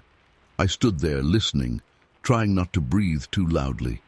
Nothing, but I felt watched, so intensely that my heart started pounding in my ears. I backed up to my campfire slowly, not wanting to run, because running felt like the wrong thing to do, like prey behavior. I just sat back down, facing the trees, and waited, hoping that this presence would lose interest and go away. At some point, I could have sworn I saw a silhouette between two pines. It was tall, way taller than any person I know, just standing there, half hidden by branches. I didn't see details, just a dark form in the fading light, and then it was gone with a rustle of leaves. That rustle sounded too high off the ground to be a normal animal. I remember my mouth going dry, my palms sweating, and I kept telling myself to stay calm. My heart was hammering, but I tried not to show it, as if that even mattered. I tried to rationalize. Maybe it was just a bear on its hind legs, or a trick of the light. But those footprints I found earlier were still fresh in my mind, and bears don't creep around that quietly. They also don't leave footprints that look like giant human feet. I know what a bear track looks like, and this was something different. The fear was so raw, I actually started packing up some of my gear right then, even though I hadn't planned on leaving until the next morning. I moved slowly, trying not to make a big deal out of it. Part of me didn't want whatever it was to think I was threatening, but another part wanted to show I was leaving, that I respected its space. Strange how your mind works when you're terrified, but still trying to act logical. I just knew I wasn't welcome there anymore. It was almost completely dark by the time I had most of my stuff gathered. The fire was low, just glowing embers now. I hadn't heard the footsteps again for a while, but the silence persisted. No nocturnal animals, no crickets, nothing. It's like everything else had left except me and that thing, whatever it was. I kept looking over my shoulder, half expecting to see it step out into the open. But it never did. After a while, the feeling of being watched faded, and a slight breeze picked up. The forest sounds gradually returned, like someone slowly turning the volume back up. I stood there so tense that my muscles ached. For a good 10 minutes I just listened to frogs croaking and distant owls hooting, something that felt normal again. I almost doubted what I'd just experienced, but I knew it was real. I knew I didn't imagine those footprints or the heavy footsteps circling me. When the breeze came in and the forest went back to its usual rhythm, it was as if that thing had slipped away, just vanished. I never saw it clearly, never got a perfect look. I never heard it run off. It was just gone. And that might be the part that unsettles me the most. How can something that heavy and tall just disappear without a sound? I finished packing with shaky hands and left before sunrise the next day. I didn't bother trying to fish again. I walked back to my truck faster than I should have, constantly checking behind me. I never saw any more footprints on my way out. Everything looked so normal in the early light. I felt like I'd crossed some invisible boundary I shouldn't have, and now that I was leaving, the place was letting me go without a fight. I've told a few close friends about this, but I never told anyone official. I know how it sounds. People picture Bigfoot as some silly myth, a joke. But I was there, and I know what I felt and what I saw, or almost saw. Whatever it was, it left me with this unsettled feeling that still creeps up on me sometimes when I'm alone in the woods. It was as if I was allowed to be there for a bit, but it made sure I understood who was really in charge of that area. I still go fishing, still enjoy the outdoors, but I haven't gone back to that lake near Troy. I'm not sure I ever will. The memory of that silent evening, those strange footprints, and that tall, shadowy figure lurking just out of sight still makes me shiver. Some things in the wild don't need to fully show themselves to leave a mark on you. That night, something did just that. It came and went as it pleased, and I still can't explain it to this day. Story 18. I remember that morning so clearly, even though I've tried to push it out of my mind for months. It was mid-2023, near Newport, Washington, and I'd decided to head into a patch of forest that I knew was barely touched by other hikers. The day before had been uneventful, just normal bird sightings, nuthatches, a few pileated woodpeckers, but that day felt different from the moment I woke up. It was early, maybe 5:30 a.m., and the forest was covered in this thin layer of mist that made every shape look slightly warped. I had my binoculars, a camera slung around my neck, and a small notebook for sketches and notes on bird species. I remember feeling excited, like I might find something rare out there. I had chosen a less traveled trail, one that barely existed on my map. I wanted to see birds that didn't tolerate a lot of human activity, so I was hoping to be the only person out there. About a half hour in, I started noticing something odd. The usual forest noises, scurries of squirrels, distant bird calls, seemed muffled. Not entirely silent, but definitely subdued. It's hard to explain, but it felt like the woods were holding their breath. Then I saw them. Footprints. Or at least, that's the closest word I can use. They were large, probably twice the length of my own foot, and pressed deep into the soil. What struck me first was how clean and defined they were, each toe-like mark visible. I knelt down, thinking maybe it was a bear's hind print overlapping a front print, something like that. But I'd seen bear tracks before. They never looked like this. These were more human-shaped, just much bigger and more deliberate. The stride was long and led right into a patch of thick brush. I followed them for a bit until they vanished into a harder patch of ground with roots and stones, where no clear impressions remained. The forest around me seemed oddly still as I studied them. A cold feeling settled in my stomach. I don't know why, but I felt like I shouldn't be staring at them too long. I tried to focus on my original goal, spotting birds. I saw a few right after that. A Steller's jay hopped between some branches. A woodpecker tapped quietly on a dead cedar. I remember scribbling notes in my notebook, trying to distract myself from the weird tension I felt in the pit of my stomach. But I couldn't shake the feeling that I was being watched. Every time I paused to look around, I'd hear something behind me. A branch creaking or a heavy step that stopped the moment I turned my head. Around noon, I decided to sit down under a cedar tree to eat a small snack and just observe. It was quiet again, but not peaceful. It was the kind of silence that made my ears ring. I pulled up my binoculars and scanned the trees. Nothing out of the ordinary at first, just thick trunks, clusters of moss and brush. Then, further in, I noticed broken branches high up, much higher than any person could easily reach. The breaks looked fresh, like something tall and heavy had pushed through, but I couldn't see movement. No shape out of place, just the aftermath. After a while, I picked up my stuff and moved slowly deeper into the forest, towards a small stream I'd visited earlier. I thought maybe I'd find better bird activity near the water. The air felt heavier, and the dense canopy filtered the light to a dim, greenish glow. I kept glancing over my shoulder because it felt like something was pacing me. I never heard more than a single step at a time. Every time I stopped, the sound stopped. When I moved, it resumed. It was always just out of sync with my own footsteps, as if something large was trying to remain hidden but wasn't perfect at it. I approached the stream and crouched down, listening. That's when I heard this low, almost humming sound. It wasn't a growl, it wasn't a recognizable animal call. It felt more like a deep, vibrating murmur. I held my breath and just listened. It lasted maybe 10 seconds, then cut off abruptly. It was close, really close, and I realized I was trembling.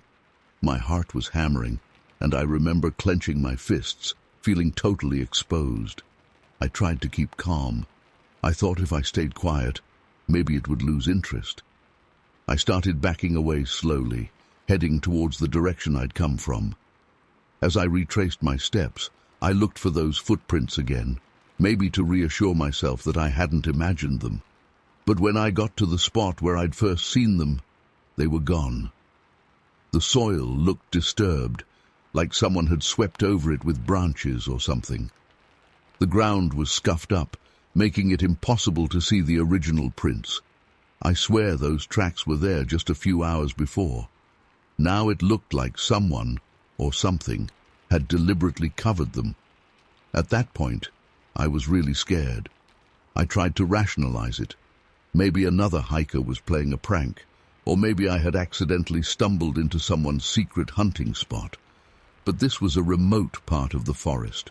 I hadn't seen a single person all day. It was just me and this presence I couldn't see, but could almost feel breathing down my neck. The rest of the afternoon, I had the constant feeling that I wasn't alone. I never got a clear look at anything. I tried using my binoculars to scan the underbrush, looking for a shape or silhouette, but all I saw was just forest. Still, the feeling never went away. The only evidence of something odd, aside from my gut feeling, were those disturbed branches high above me and the missing footprints. I kept thinking, what kind of animal can be so stealthy and yet leave such clear signs and then remove them? It implied some kind of intent, like it knew I was paying attention and it didn't want that. As the day stretched on and the light began to fade, I started feeling a rising panic. Being in the woods after dark had never bothered me before, but this time I knew I wouldn't handle it well. The idea of spending the night out there, with something tracking me, was unbearable. I decided to head back toward the forest edge. The walk back was tense. Occasionally, I'd hear something, a brief rustle, a sudden snap of a twig far off to my right. But whenever I stopped to listen, silence closed in again, thick and suffocating. The strangest part was near the end. I was about 15 minutes from the trailhead, the sky getting that dusky blue, when I heard that low humming sound again, this time from behind me. I turned slowly, just once, and in that half-light, I thought I saw a shape move behind a stand of ferns, a tall, broad shape. It could have been a tree trunk shifting in the breeze or my eyes playing tricks, but it felt alive. I remember my heart skipping a beat and then racing so hard I thought I'd faint. I didn't call out. I didn't try to approach. I just gripped my camera and walked as fast as I could without running. I felt watched every step of the way. When I finally got out of the forest and back onto a dirt road that led to my car, the silence broke with the distant hum of evening birds and insects. It was like stepping from one world into another. I never found tracks again, never caught any image on my camera that proved what I felt out there. Just some scribbles in my notebook, a few poorly focused shots of brush and trees, and a memory that still makes me uneasy. I know it sounds crazy. I've been out in the woods countless times, and I've seen bears, cougars, even heard wolves far off. This was different. It was like something big, something with intention, was trying to remain hidden, but also let me know it was there. I can't shake the sense that I wandered into territory that wasn't mine to explore, that it allowed me to leave because I didn't push too far. I ended that day feeling both humbled and terrified. I haven't told many people because I know how it sounds, but I still remember every detail, the size of those prints, the weird calm of the forest, the broken branches high above my head, the footsteps that mimicked my own, and that haunting low hum I can't compare to any animal I know. Maybe it was just my mind playing tricks, but if it wasn't, then there's something out there, something that chose not to show itself fully, something aware enough to cover its tracks and watch me from a distance. I never got an explanation. To this day, I think about it, and my skin crawls. I left that forest before it got fully dark, got in my car, and drove back to Newport in silence. I remember my hands shaking on the steering wheel. I've returned to other forests since, but not that one. I guess I'm okay with never really knowing what was out there. I just know I never want to feel that presence again. Story 19. I don't talk about this often, but since I've seen a few people sharing weird outdoor experiences lately, I feel like I need to get this off my chest. Back in late summer 2020, I was working as a park ranger near Walden, Colorado. I had been doing this job for quite a few years, and I considered myself pretty comfortable in the backcountry. That day, I was sent out to check a remote section of the park because there'd been some reports. Nothing big, just a few visitors saying they felt uneasy or watched. Normally, I'd shrug that off as people letting their imaginations run wild, but I was told to look into it anyway. The area was a few miles off the more popular trails, a place where casual hikers don't usually wander. The day itself felt normal at first. I left early in the morning and it wasn't too hot yet. The wind made the aspens whisper, and I remember noticing how green everything was after a recent rain. I expected to find maybe some animal tracks, maybe a downed tree that changed the feel of the place, something that would explain why people got spooked. As I moved deeper in, though, the forest just got quieter. It's not unusual for things to calm down away from the main trails, but this was a different kind of quiet, like the forest itself was holding its breath. I walked another half-mile or so, following what I can only call a half-trail, something that might have been a game path at some point, but was now overgrown and barely there. Then I noticed something off about the branches above me. Some were broken, but not in a way I'd expect from wind or snow load. They were snapped clean at a height I couldn't easily reach, maybe 7 or 8 feet above the ground. I tried to rationalize it as an elk or a moose pushing through and breaking them, but the way they were snapped just seemed too deliberate. It gave me a chill, but I kept going, telling myself not to get worked up. The ground was damp from recent storms, and I saw tracks. Big ones. Not just big, but weird. I've seen bear tracks, moose tracks, and all sorts of weird partial prints in mud, but these looked distorted, not quite right. It reminded me of a huge barefoot impression, but broader and somehow twisted. I tried pressing my own boot next to one to gauge size, and these prints made my size 12 look tiny. I couldn't shake the uneasy feeling that I shouldn't be there, like I'd just stumbled into something's territory. As the day wore on, I felt the atmosphere changing. By mid-afternoon, I realized I hadn't heard a single bird call in at least an hour. No squirrels chattering, no distant woodpeckers, nothing. Just the faint whisper of the wind. My footsteps sounded incredibly loud. I decided I'd push just a bit further, and then turn back. I didn't like this silence, and something about those branches and tracks had me on edge. As the sun dipped and the light started to fade, I ended up lingering longer than I should have, checking out another set of broken branches. I turned on my small flashlight and started heading back, frustrated that I hadn't found anything I could report as normal. About halfway back toward the main trail, I heard something heavy behind me. It was like a slow, deliberate step. I froze, and when I stopped moving, it stopped. I took a couple steps forward. I heard it again. It wasn't a coincidence. I tried talking softly, just saying something like, "Hey, I'm just passing through, not here to bother anyone." My voice sounded weak in that quiet, and I felt ridiculous talking out loud to no one. There was no response, but the feeling that something huge was out there was intense. I wanted to shine my flashlight toward the sound, but I couldn't pinpoint where it was coming from. It seemed to shift whenever I moved. I decided to keep walking, slow and steady. Every time I took a few steps, I'd hear something behind me. Branches lightly snapping, leaves being crushed under heavy weight. But it never got closer, never rushed me. It was just there, keeping pace. I felt sweat trickling down my back, and my heart was pounding. It's one thing to see a bear or a big cat and know what you're dealing with. This was different. I couldn't see anything, and that invisibility made it worse. I tried to remain calm, thinking maybe it was just an elk following me out of curiosity. But elk aren't that silent, and they don't play these weird cat-and-mouse games.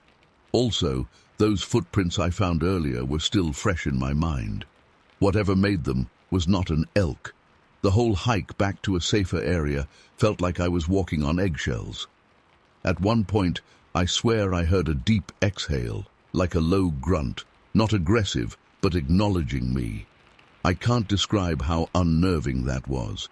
I kept expecting it to charge or to reveal itself, but it never did. It just followed, sometimes sounding like it was off to my left, then shifting behind me, then off to the right. When I stopped again and tried talking softly, nothing happened. No reply, no movement. Silence.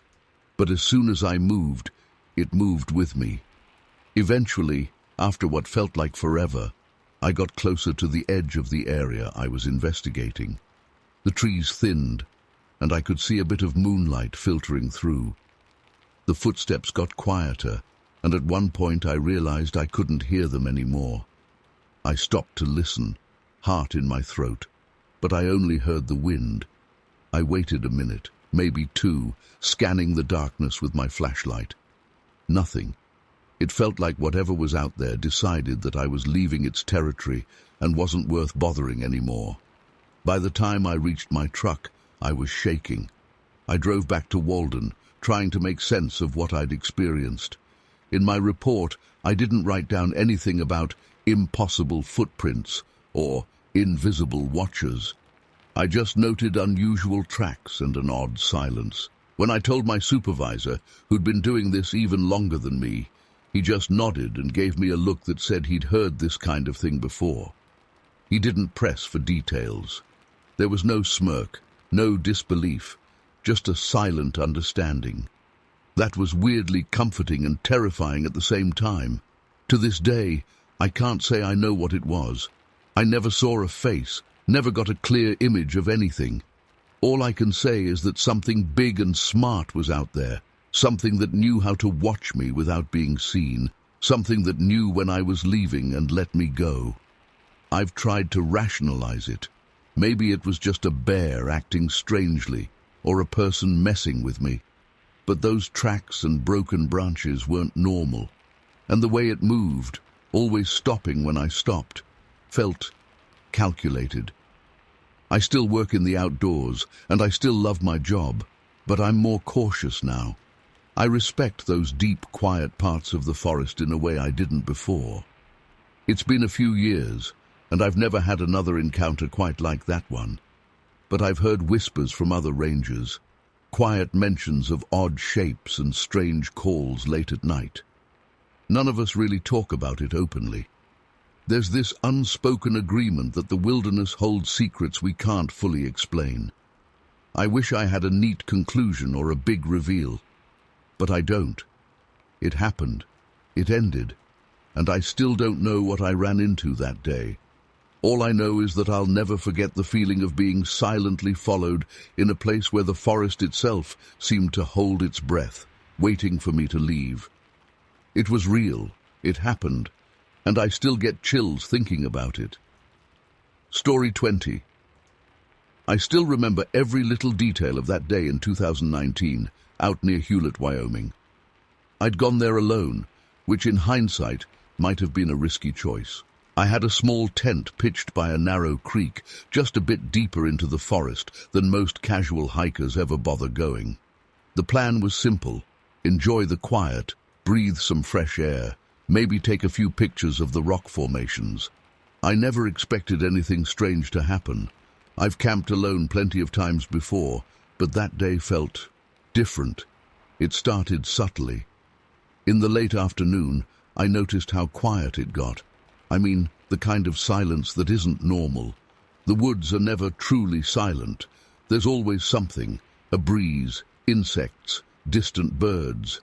But there were these odd pauses, like nature itself was holding its breath.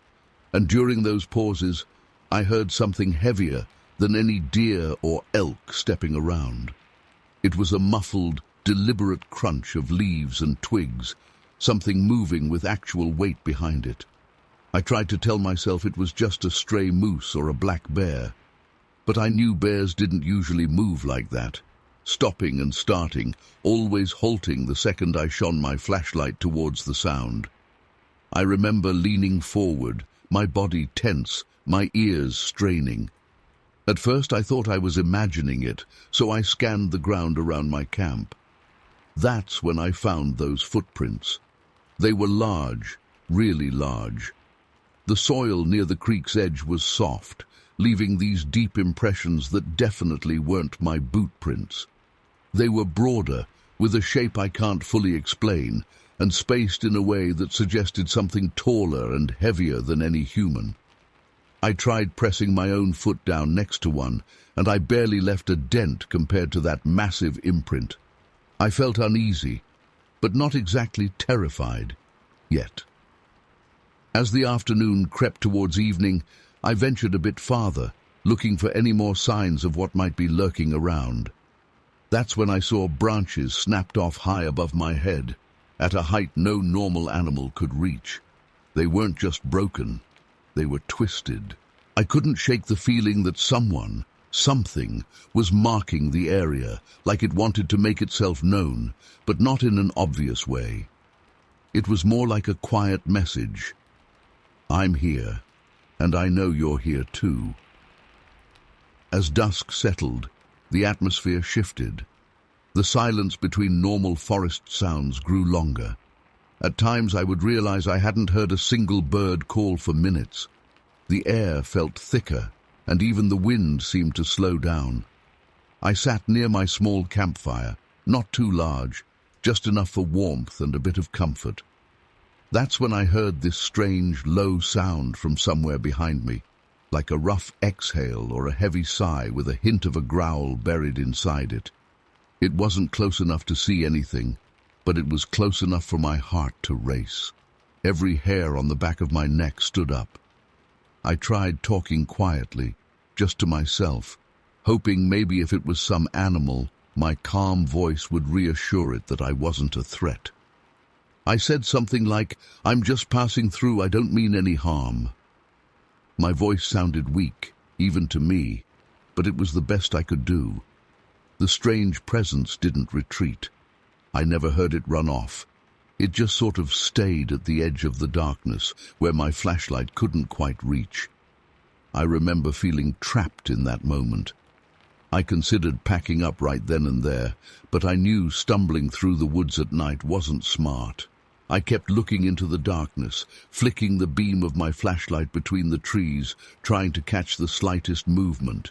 Each time the light swept over a spot, I swear I caught a faint glimpse of shape or mass, something blending so well into the forest that it vanished the second I focused on it. It never fully revealed itself, but it made sure I knew it was watching. I didn't sleep much that night. I just stayed awake, listening. At some point, I thought I saw something large step behind a tree, just a shadow shifting at the edge of my vision. My heart pounded so hard I could barely hear anything else. I felt small and vulnerable, but also strangely captivated. I wanted to know what it was, but I was too scared to get closer. I tried rationalizing. It could be a bear, maybe a very large one, but bears don't usually behave like that. And no human I know could move that quietly, that strategically, staying hidden, yet making their presence felt. When the early morning light finally began to creep in, the atmosphere changed again. The sense of being watched slowly faded. I never heard it leave. One moment I felt it there, and then suddenly I realized I could hear a woodpecker in the distance and the breeze rustling the leaves overhead. The forest's normal soundtrack returned, as if whatever had been there decided to vanish with the darkness. I got up, stiff from fear and lack of sleep, and walked back to the creek. The footprints were still there, but the feeling in the air was different now, lighter, like waking up from a bad dream.